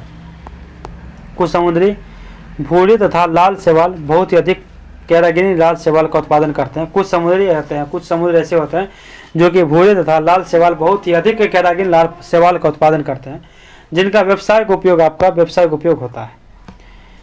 जिलेडियम तथा ग्रेसिलेरिया में एगार प्राप्त होता है, जिसका उपयोग सूक्ष्म जीवों के संवर्धन में तथा आइसक्रीम और जेली बनाने में किया जाता है। ब्लेरेला तथा स्प्यूलिना एक कोशिका शैवाल है। इनमें जो प्रोटीन प्रचुर मात्रा में होता है और इसका उपयोग अंतरिक्ष यात्री भोजन के रूप में करते हैं। कवक के अध्ययन को माइकोलॉजी कहते हैं। और कवक जो है पर्ण हरित रहित होते हैं। इसमें जड़, तना, पत्ती नहीं होती है। ये परजीवी अथवा मृतजीवी होते हैं। जीवाणुओं का अध्ययन क्या कहता है? बैक्टीरियोलॉजी के अंतर्गत किया जाता है जीवाणुओं का अध्ययन, और जीवाणुओं का अध्ययन बैक्टीरियोलॉजी के अंतर्गत किया जाता है, जो कि सूक्ष्म जैविक की एक शाखा है। जीव जंतुओं या किसी भी जीवित वस्तुओं के अध्ययन को जीव विज्ञान या बायोलॉजी कहते हैं। इस विज्ञान की मुख्य दो शाखाएं, कितनी? दो शाखाएं मुख्यतः, प्राणी विज्ञान और वनस्पति विज्ञान, जूलॉजी और बॉटनी। इसे जंतु का अध्ययन किया जाता है जो प्राणी विज्ञान में, और वनस्पति विज्ञान में पादपों का अध्ययन किया जाता है। आगे आपका किनमें कार्बोहाइड्रेट नहीं होता है? किनमें कार्बोहाइड्रेट नहीं होता? तो ये सभी को पता है आपको, विषाणु में कार्बोहाइड्रेट नहीं होता है, लेकिन जीवाणु, कवक और पादप में होता है। विषाणु में कार्बोहाइड्रेट नहीं होता है। विषाणु वायरस को कार्बोहाइड्रेट अथवा किसी अन्य कार्बनिक यौगिक को प्राप्त करने की आवश्यकता नहीं होती है, क्योंकि विषाणु जीवित नहीं होते हैं, इसीलिए उनके एक से दूसरे स्थान पर जो अंतरण में ऊर्जा की आवश्यकता नहीं होती है। वायरस एक कोशिकीय जीव है जिनकी संरचना सजीव कोशिका के बाहर रवेदार होती है। डिमित्री इवानोव्स्की, जो कि 1892 ने तंबाकू के मोज़ेक रोग के रोगाणुओं को पहचाना था, जिन्हें वायरस नाम दिया गया। इनका नाम बैक्टीरिया से भी छोटा था, क्योंकि वे बैक्टीरिया प्रूफ फिल्टर से भी निकल गए थे। वायरस में प्रोटीन के अतिरिक्त आनुवांशिक पदार्थ भी होता है, जो आरएनए अथवा डीएनए हो सकता है। किसी भी वायरस में आरएनए तथा डीएनए दोनों नहीं हो सकता। वायरस के अंदर प्रोटीन, जो कि न्यूक्लियो प्रोटीन, और इसका आनुवांशिक पदार्थ संक्रामक होता है। प्राय सभी पादप वायरस में एक लड़ी वाला आरएनए होता है, और सभी जंतु वायरस में एक अथवा दोहरी लड़ी वाला आरएनए अथवा डीएनए होता है। जीवाणुभोजी की बात करें तो बैक्टीरियोफेजिज आवरण वायरस जो बैक्टीरिया पर संक्रमण करता है, प्रायः दोहरी लड़ी वाले डीएनए वायरस होते हैं। वायराइड की बात करें, सन 1971 में टी.ओ. डायनर ने एक नया संक्रामक कारक खोजा, जो कि वायरस से भी छोटा था, जिसके कारण पोटैटो स्पिंडल ट्यूबर नामक रोग होता था। वायराइडों में आरएनए तथा प्रोटीन आवरण, जो कि वायरस में पाए जाते हैं, उनका अभाव होता है, इसीलिए ये विरोइड के नाम से जाने जाते हैं। प्रोसेक यानी प्रियन की बात करें तो यह एक असामान्य प्रकार के सूक्ष्मजीवी, जो कि केवल प्रोटीन के अणुओं का बना होता है। इसका निर्माण केवल मस्तिष्क कोशिका में होता है। प्रियन द्वारा प्राणियों में होने वाली सबसे उल्लेखनीय बीमारियां ब्रोमाइन स्पिंजिफॉर्म और एंसेफेलोपैथी, जिन्हें आमतौर पर मवेशिया का मेडगांव रोग कहा जाता है, और मनुष्यों में इसका समान प्रकार जो है क्रिप्टोफॉल्स जैकब रोग होता है। प्रियन के कारण बकरी और भेड़ में स्क्रापी नामक रोग होता है। प्रियन के कारण। ठीक है, आगे देखते हैं। भूमिचरों में तीव्रतम स्तनधारी है। भूमिचरों में चीता तीव्रतम स्तनधारी प्राणी है। यह सबसे तेज 130 किलोमीटर प्रति घंटा तक दौड़ने वाला जानवर है। इनमें से कौन एक मादा लिंग हार्मोन है? तो आपको जगह प्रोजेस्टेरोन। क्या है? तो प्रोजेस्टेरोन मादा लिंग हार्मोन है। प्रोजेस्टेरोन एक मादा लिंग हार्मोन है।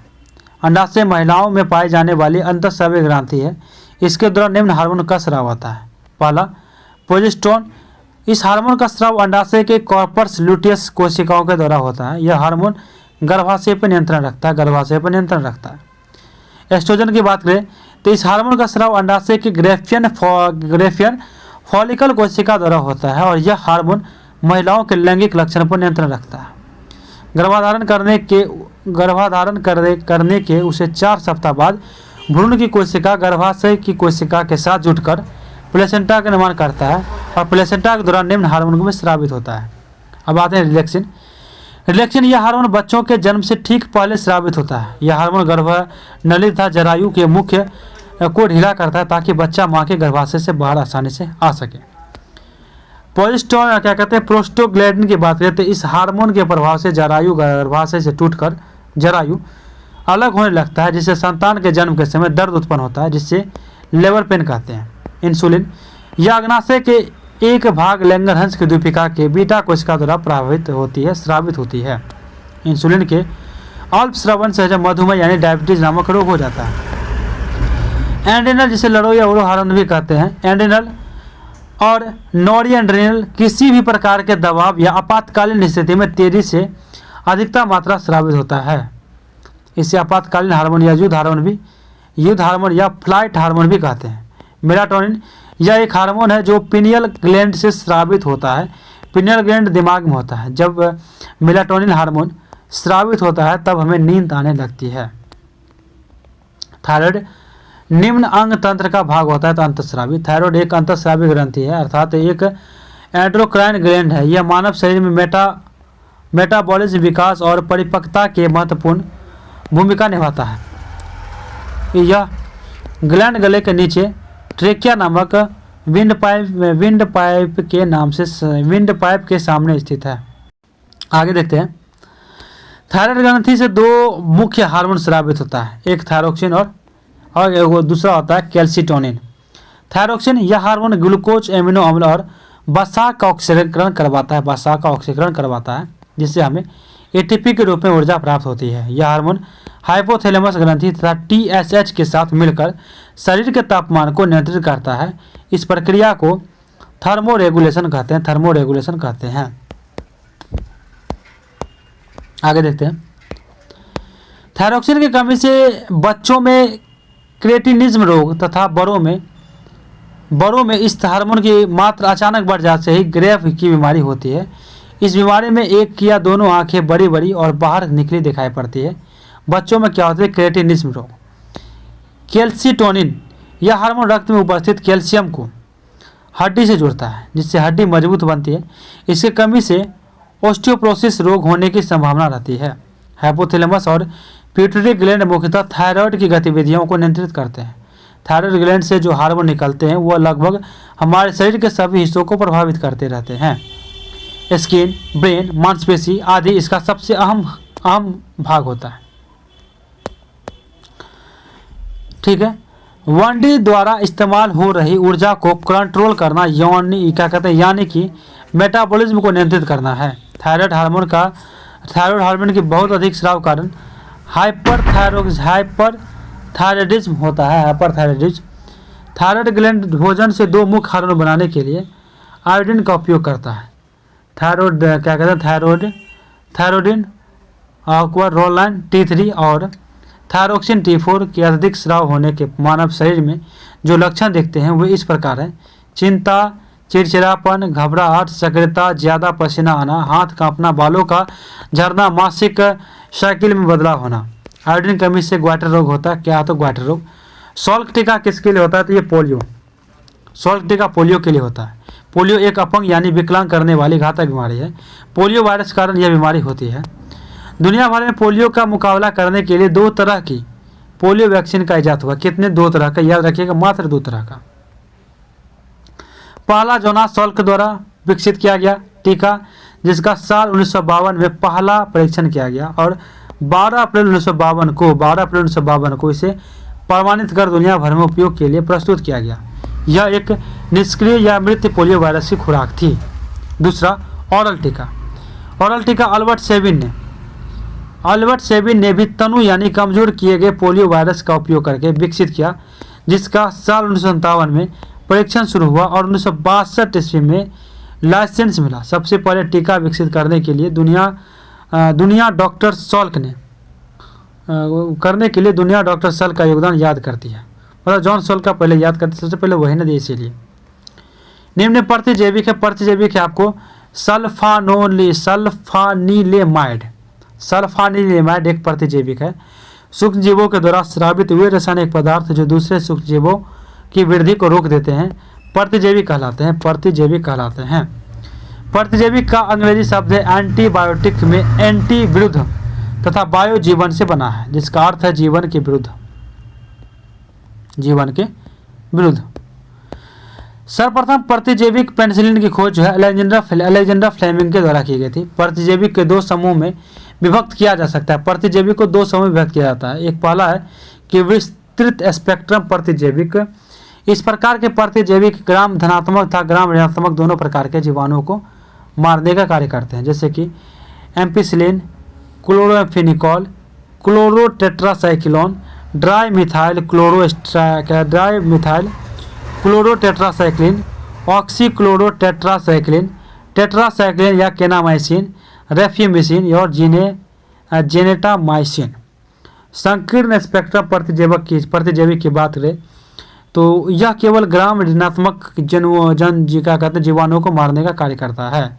यह केवल ग्राम ऋणात्मक जीवाणुओं को मारने का कार्य करता है। पेनिसिलिन, स्ट्रेप्टोमाइसिन, पॉलीमाइसिन, कोलिस्टिसिन और सिस्टोसिसिन आदि। कृत्रिम रूप से बनाया गया प्रतिजैविक जो है सल्फोनामाइड, क्विनोलोन आदि होता है। कार्य के आधार पर प्रतिजैविक के जीवाणुओं को दो भागों में बांटते हैं। कार्य के आधार पर आगे पहला है आपको बैक्टीरियोसिडल एंटीबायोटिक। ये जीवाणुओं को मारने का कार्य करता है, जैसे कि पेनिसिलिन और सिफेलोस्पेरिन और एमिनोग्लाइकोसाइड्स। दूसरा है बैक्टीरियोस्टेटिक्स। ये जीवाणुओं को मारने नहीं बल्कि उनकी वृद्धि को रोकने का कार्य करता है, जैसे कि सल्फानिलेमाइड, टेट्रासाइक्लोन और क्लोरोमफिनेकॉल और लिंकोसेमाइड आदि। वनस्पति घी में होता है क्या? एकल असंतृप्त वसा। वनस्पति घी में एकल असंतृप्त वसा होता है। उच्च दाब पर निकेल उत्प्रेरक की उपस्थिति में हाइड्रोजन वनस्पति तेल वेजिटेबल ऑयल से संयोग करके उन्हें वनस्पति घी यानी वेजिटेबल घी में परिणत कर देता है। इस प्रक्रिया को तेलों का हाइड्रोजनीकरण कहते हैं। वसा सामान्यतः 20 डिग्री सेल्सियस ताप पर ठोस अवस्था में होते हैं वसा, परंतु यदि वे इस ताप पर द्रव अवस्था में हो तो उन्हें तेल कहते हैं। कार्बोहाइड्रेट्स की भांति वसा भी कार्बन, हाइड्रोजन एवं ऑक्सीजन के यौगिक होते हैं, परंतु इनमें कार्बन तथा हाइड्रोजन की मात्रा बहुत अधिक एवं ऑक्सीजन की मात्रा बहुत कम होती है। इसीलिए ये जल के अणुओं की ओर आकर्षित नहीं होती है, अर्थात जल में अघुलनशील होते हैं। वसा क्लोरोफॉर्म की बात करें तो benzene, petroleum acetone, alcohol ether तथा केरोसिन आदि कार्बनिक विलायक में भी घोला जा सकता है। वसा अम्ल दो प्रकार के होते हैं। याद रखिएगा कितने प्रकार के? दो प्रकार के होते हैं, एक संतृप्त और एक असंतृप्त। असंतृप्त वसा अम्ल मूंगफली, तिल, सरसों, सूरजमुखी के तेल में होता है। केवल नारियल के तेल तथा ताड़ का तेल संतृप्त वसा के उदाहरण है। अधिकांश की बात करें, अधिकांश जंतु वसा, घी, चर्बी, मक्खन आदि संतृप्त वसा के उदाहरण है, क्योंकि इनमें एकल बंध वाले वसीय अम्ल होते हैं। दूसरा, ओमेगा 3 फैटी एसिड मछली और अलसी ओमेगा 3 की बात करें तो फैटी एसिड मछली और अलसी और आहार पूरक जैसी मछली के तेल जैसे खाद्य पदार्थों में भी पाए जाते हैं। ओमेगा 3 आपको फैटी एसिड के अन्य स्रोत में अखरोट, चिया बीज, भांग के बीज, एडमिक, समुद्री शैवाल शामिल है। वसाम्ल की बात करें तो संतृप्त वसाम्ल और असंतृप्त वसीय अम्ल दो प्रकार के होते हैं। उसका देखते हैं। संतृप्त वसीय अम्ल में आपको आते हैं लॉरिक अम्ल, माइरिस्टिक अम्ल, पामिटिक अम्ल, एस्टियरिक अम्ल, एरिकिडिक अम्ल। और संतृप्त वसीय अम्ल में आता है पामिटोलिक अम्ल, ओलिक अम्ल, लैनोलिक अम्ल, लैनोलिनिक अम्ल और एरिकियोनोडेनिक अम्ल। आप स्क्रीनशॉट लेना चाहते हैं तो ले सकते हैं। ऐसी इस तरह से वसा अम्ल का बात हो गया। संतृप्त वसीय अम्ल में और असंतृप्त वसीय अम्ल में कौन कौन आते हैं? मूत्र का पीएच कितना होता है? 6 होता है। अब देखते हैं अलग से। समुद्री जल का पीएच मान 8.4, रक्त का 7.4, लार का 6.5, दूध का 6.5, लार का भूत्र पूछा गया, मूत्र का 6, शराब का 2.8, सिरका का 2.4 और नींबू का 2.2। पाचन तंत्र द्वारा उत्पादित अम्ल कौन सा है? तो हाइड्रोक्लोरिक अम्ल है, HCl। पाचन तंत्र द्वारा उत्पादित अम्ल हाइड्रोक्लोरिक अम्ल है। अमाशय के ऑस्नेटिक कोशिकाओं से हाइड्रोक्लोरिक अम्ल जो है निकलता है, जो भोजन के साथ आए हुए जीवाणुओं को नष्ट कर देता है तथा एंजाइम की क्रिया को तीव्र कर देता है। हाइड्रोक्लोरिक अम्ल भोजन के माध्यम को अम्लता बना देता है, जिससे लार की टाइलिन की क्रिया समाप्त हो जाती है। अमाशय से निकलने वाले जठर रस में एंजाइम होते हैं पेप्सिन एवं रेनिन। प्राकृतिक स्रोत की बात करें तो सिरका में आपका एसिटिक अम्ल हो जाएगा, संतरा सिट्रिक अम्ल हो जाएगा, इमली अंगूर टार्ट्रिक अम्ल हो जाएगा, टमाटर ऑक्जेलिक अम्ल हो जाएगा, दही खट्टा दूध लैक्टिक अम्ल हो जाएगा, नींबू सिट्रिक अम्ल हो जाएगा। उर्वरक बनाने में नाइट्रिक अम्ल का प्रयोग किया जाता है और दुर्गंध युक्त मक्खन बनाने में ब्यूटारिक अम्ल का प्रयोग किया जाता है, ब्यूटारिक अम्ल का। फिर से पढ़ लेते हैं एक बार। सिरका में एसिटिक अम्ल होता है, संतरा में सिट्रिक अम्ल होता है, इमली में टार्टिक अम्ल होता है, टमाटर में ऑक्जेलिक अम्ल होता है, दही यानी खट्टे दूध में लैक्टिक अम्ल होता है, नींबू में सिट्रिक अम्ल होता है, उर्वरक बनाने में नाइट्रिक अम्ल का और दुर्गंध युक्त मक्खन में ब्यूटारिक अम्ल होता है। स्वस्थ दृष्टि के लिए कौन सा विटामिन आवश्यक है? तो ये विटामिन ए हो जाएगा, विटामिन ए। ठीक है, विटामिन ए। स्वस्थ दृष्टि के लिए विटामिन ए की आवश्यकता होती है। विटामिन ए का रासायनिक नाम रेटिनॉल है। इसकी कमी से रतौंधी संक्रमणों का खतरा जीरोप्थेलेमिया नामक रोग होता है। विटामिन बी1 का रासायनिक नाम क्या है? थायमिन है। इसकी कमी से बेरी नामक रोग होता है। विटामिन सी का रासायनिक नाम क्या है? एस्कॉर्बिक एसिड है और इसकी कमी से स्कर्वी, मसूड़े का फूलना आदि रोग होता है। विटामिन डी का रासायनिक नाम कैल्सीफिरोल है और इसकी कमी से जो है रिकेट्स यानी बच्चों में ऑस्टियोमेलेशिया वेक्स में नामक रोग होता है। 93 निम्न में से कौन एक खुला टीएलडी नहीं है? टीएलडी नहीं है तो डॉट एनईटी। डॉट एनईटी एक खुला टीएलडी नहीं है। टीएलडी जो टॉप लेवल डोमेन उच्च लेवल में होते हैं। ये डीएनएस स्ट्रक्चर में हाईएस्ट लेवल में आते हैं, हाईएस्ट लेवल में। टीएलडी होने से हमारे वेबसाइट को सर्च इंजन में जल्दी ही हाई रैंक मिल जाती है। टीएलडी के एक्सटेंशन के उदाहरण निम्नवत है .com, .edu, .net, .biz, .org, .government। NIC card है, एनआईसी कार्ड है जो पीसीएस को जोड़ता है। एनआईसी कार्ड पीसीएस को जोड़ता है। एनआईसी नेशनल इंटरफ्रेंस कार्ड एक हार्डवेयर है जिसके बिना कंप्यूटर को नेटवर्क या इंटरनेट के साथ नहीं जोड़ा जा सकता है। लगभग सभी नए कंप्यूटर में एनआईसी कार्ड होता है जो सीधे तौर पर मदरबोर्ड से जुड़ा रहता है। लोकल एरिया नेटवर्क लेन के साथ साथ इंटरनेट प्रोटोकॉल आईपी के माध्यम से यह कंप्यूटर के बीच कम्युनिकेशन की अनुमति देता है। जिस कंप्यूटर में आंतरिक यानी एनआईसी नहीं है वह इंटरनेट के लिए एक्सटर्नल एनआईसी का उपयोग किया जाता है। यह भी दो प्रकार के होते हैं, वायरलेस और यूएसबी।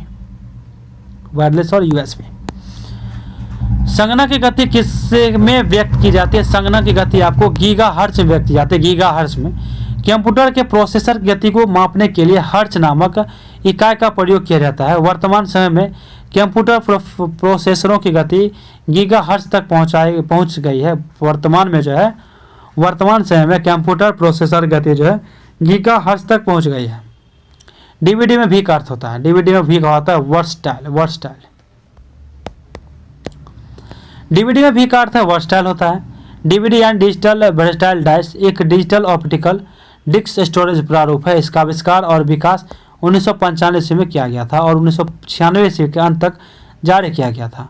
यह माध्यम किसी भी तरह के डिजिटल डेटा को स्टोर कर सकता है और इसका उपयोग सॉफ्टवेयर और अन्य कंप्यूटरों के फाइलों के साथ साथ डीवीडी प्लेयर का उपयोग करके देखे जाने वाले वीडियो प्रोग्राम के लिए भी किया जाता है। रैम में एक किसके लिए आता है? तो एक्सेस के लिए आता है, एक्सेस के लिए। रैम में ए एक्सेस के लिए आता है। रैम यानी रैंडम एक्सेस मेमोरी कंप्यूटर की प्राथमिक मेमोरी या मुख्य मेमोरी होती है। रैम को वोलेटाइल मेमोरी भी कहते हैं। पावर ऑफ होने या बिजली जाने पर रैम में मौजूद डाटा नष्ट हो जाता है। रैम कंप्यूटर की अस्थायी मेमोरी है क्योंकि यह डाटा या इन्फॉर्मेशन को अस्थायी रूप से स्टोर करती है। उदाहरण में कंप्यूटर में किसी प्रोग्राम को ओपन करते हैं तो सभी रैम एक्टिव हो जाते हैं। क्या कहते हैं? सभी रैम एक्टिव हो जाते हैं। इसका अर्थ यह है कि किसी भी एप्लीकेशन या प्रोग्राम पर कार्य करते समय रैम डाटा को स्टोर करती है। रैम सीपीयू से जुड़ी होती है और रैम के कारण ही सीपीयू कार्य करता है। फेसबुक के संस्थापक कौन है? फेसबुक के संस्थापक? तो मार्क जुकरबर्ग। फेसबुक के संस्थापक मार्क जुकरबर्ग हैं। मार्क जुकरबर्ग का जन्म जो है 14 मई 1984 ईस्वी को न्यूयॉर्क में हुआ था। 14 मई 1984 को न्यूयॉर्क में हुआ था। जुकरबर्ग ने यूनिवर्सिटी में पढ़ाई के दौरान ही एक वेबसाइट शुरू की जिसका नाम फेसमेश था। क्या नाम था? फेसमेश। इस साइट ने कॉलेज में तो कोई खास कमाल नहीं दिखाया, लेकिन जब मार्क ने इसी साइट को facebook.com के नाम से लॉन्च किया तो इसने काफ़ी धमाल मचाया। facebook.com। फेसबुक का स्थापना 4 फरवरी 2004 ईस्वी को किया गया। बिल गेट्स का जन्म 1955 को वाणिज्यिक गठन में हुआ था। ये माइक्रोसॉफ्ट नामक कंपनी के सह संस्थापक तथा अध्यक्ष हैं। जूलियन असांजे विकिलीक्स के संस्थापक हैं। क्या कहते हैं? विकिलीक्स के। विनोद खोसला एक भारतीय अमेरिकी पूंजी निवेश करता है। वे सन माइक्रो सिस्टम के सह संस्थापक है। विनोद खोसला एक भारतीय अमेरिकी पूंजी निवेश करता है। वे सन माइक्रो सिस्टम के क्या है तो सह संस्थापक हैं। ट्विटर के संस्थापक इवान विलियम्स हैं। क्या कहते हैं? Ivan Williams. लेकिन इसके जो भी है आपको एलन मस्क हैं इसके मेन आप मालिक CEO हैं, क्योंकि वे खरीद लिए हैं ट्विटर को। ट्विटर के संस्थापक इलियम विलियम्स हैं। बायोडीजल इससे बनता है, किससे? तो घास से। किससे बनता है बायोडीजल? घास से बनता है। दिए गए विकल्प के अनुसार बायोडीजल घास से बनता है। बायोडीजल पारंपरिक डिजिटल के समान एक वैकल्पिक स्वच्छ जलने वाला नवीकरणीय ईंधन है। इसका उत्पादन पशु वसा, वनस्पति तेल और अपशिष्ट खाना पकाने के तेल का उपयोग करके किया जाता है। जहां मलेशिया तार के तेल का उपयोग करता है, अमेरिका सोयाबीन का उपयोग करता है। वहाँ अमेरिका सोयाबीन का उपयोग करता है। और यूरोपीय राष्ट्र बायोडीजल के उत्पादन के लिए सूरजमुखी के बीजों का उपयोग करते हैं। भारत का पहला बायोडीजल संयंत्र जो है ऑस्ट्रेलिया के मदद से आंध्र प्रदेश के काकीनाडा में खोला गया। भारत का पहला बायोडीजल संयंत्र जो है ऑस्ट्रेलिया के मदद से आंध्र प्रदेश के काकीनाडा में खोला गया था। 100। रबी फसल की कटाई का महीना कौन सा है? रबी फसल की कटाई का महीना कौन सा है? तो मार्च है। रबी फसल की कटाई का महीना कौन है? तो मार्च है। कौन है? तो मार्च है। भारत एक कृषि प्रधान देश है। यहाँ की 55% आबादी जो है ना अपनी आजीविका के लिए कृषि पर निर्भर है। भारत में 3 प्रकार की फसलें होती हैं। रबी की फसलें होती है, खरीफ फसलें होती है और जायद फसलें होती हैं। रबी की फसल की बात करें तो रबी की फसलों को शीत ऋतु में अक्टूबर से नवंबर के मध्य बोया जाता है। अक्टूबर से नवंबर के मध्य बोया जाता है। और ग्रीष्म ऋतु में मार्च से अप्रैल के मध्य काटा जाता है। रबी की प्रमुख फसलें की बात करें तो गेहूं, जौ, चना, मटर, सरसों, मसूर, आलू इत्यादि है। रस्ट गेहूं फसल के रोग का नाम है। रस्ट क्या है? गेहूं फसल के नाम है। खरीफ फसलें की बात करें तो खरीफ एक ट्रिक भी है, खरीफ में याद किया था इसी तरह से। खरीफ है यानी खरखर करता है। खरखर कौन करता है? धान। तो धान हो जाएगा खरीफ फसल। खरीफ फसलें देश में विभिन्न क्षेत्रों में मानसून के आगमन के साथ बोई जाती है। और अक्टूबर नवंबर में काट ली जाती है। प्रमुख फसलें कौन कौन हो जाएगा? धान हो जाएगा, ज्वार हो जाएगा, बाजरा हो जाएगा, मक्का हो जाएगा, तिल हो जाएगा, मूंगफली हो जाएगा इत्यादि। ये सब क्या है? खरीफ फसल है।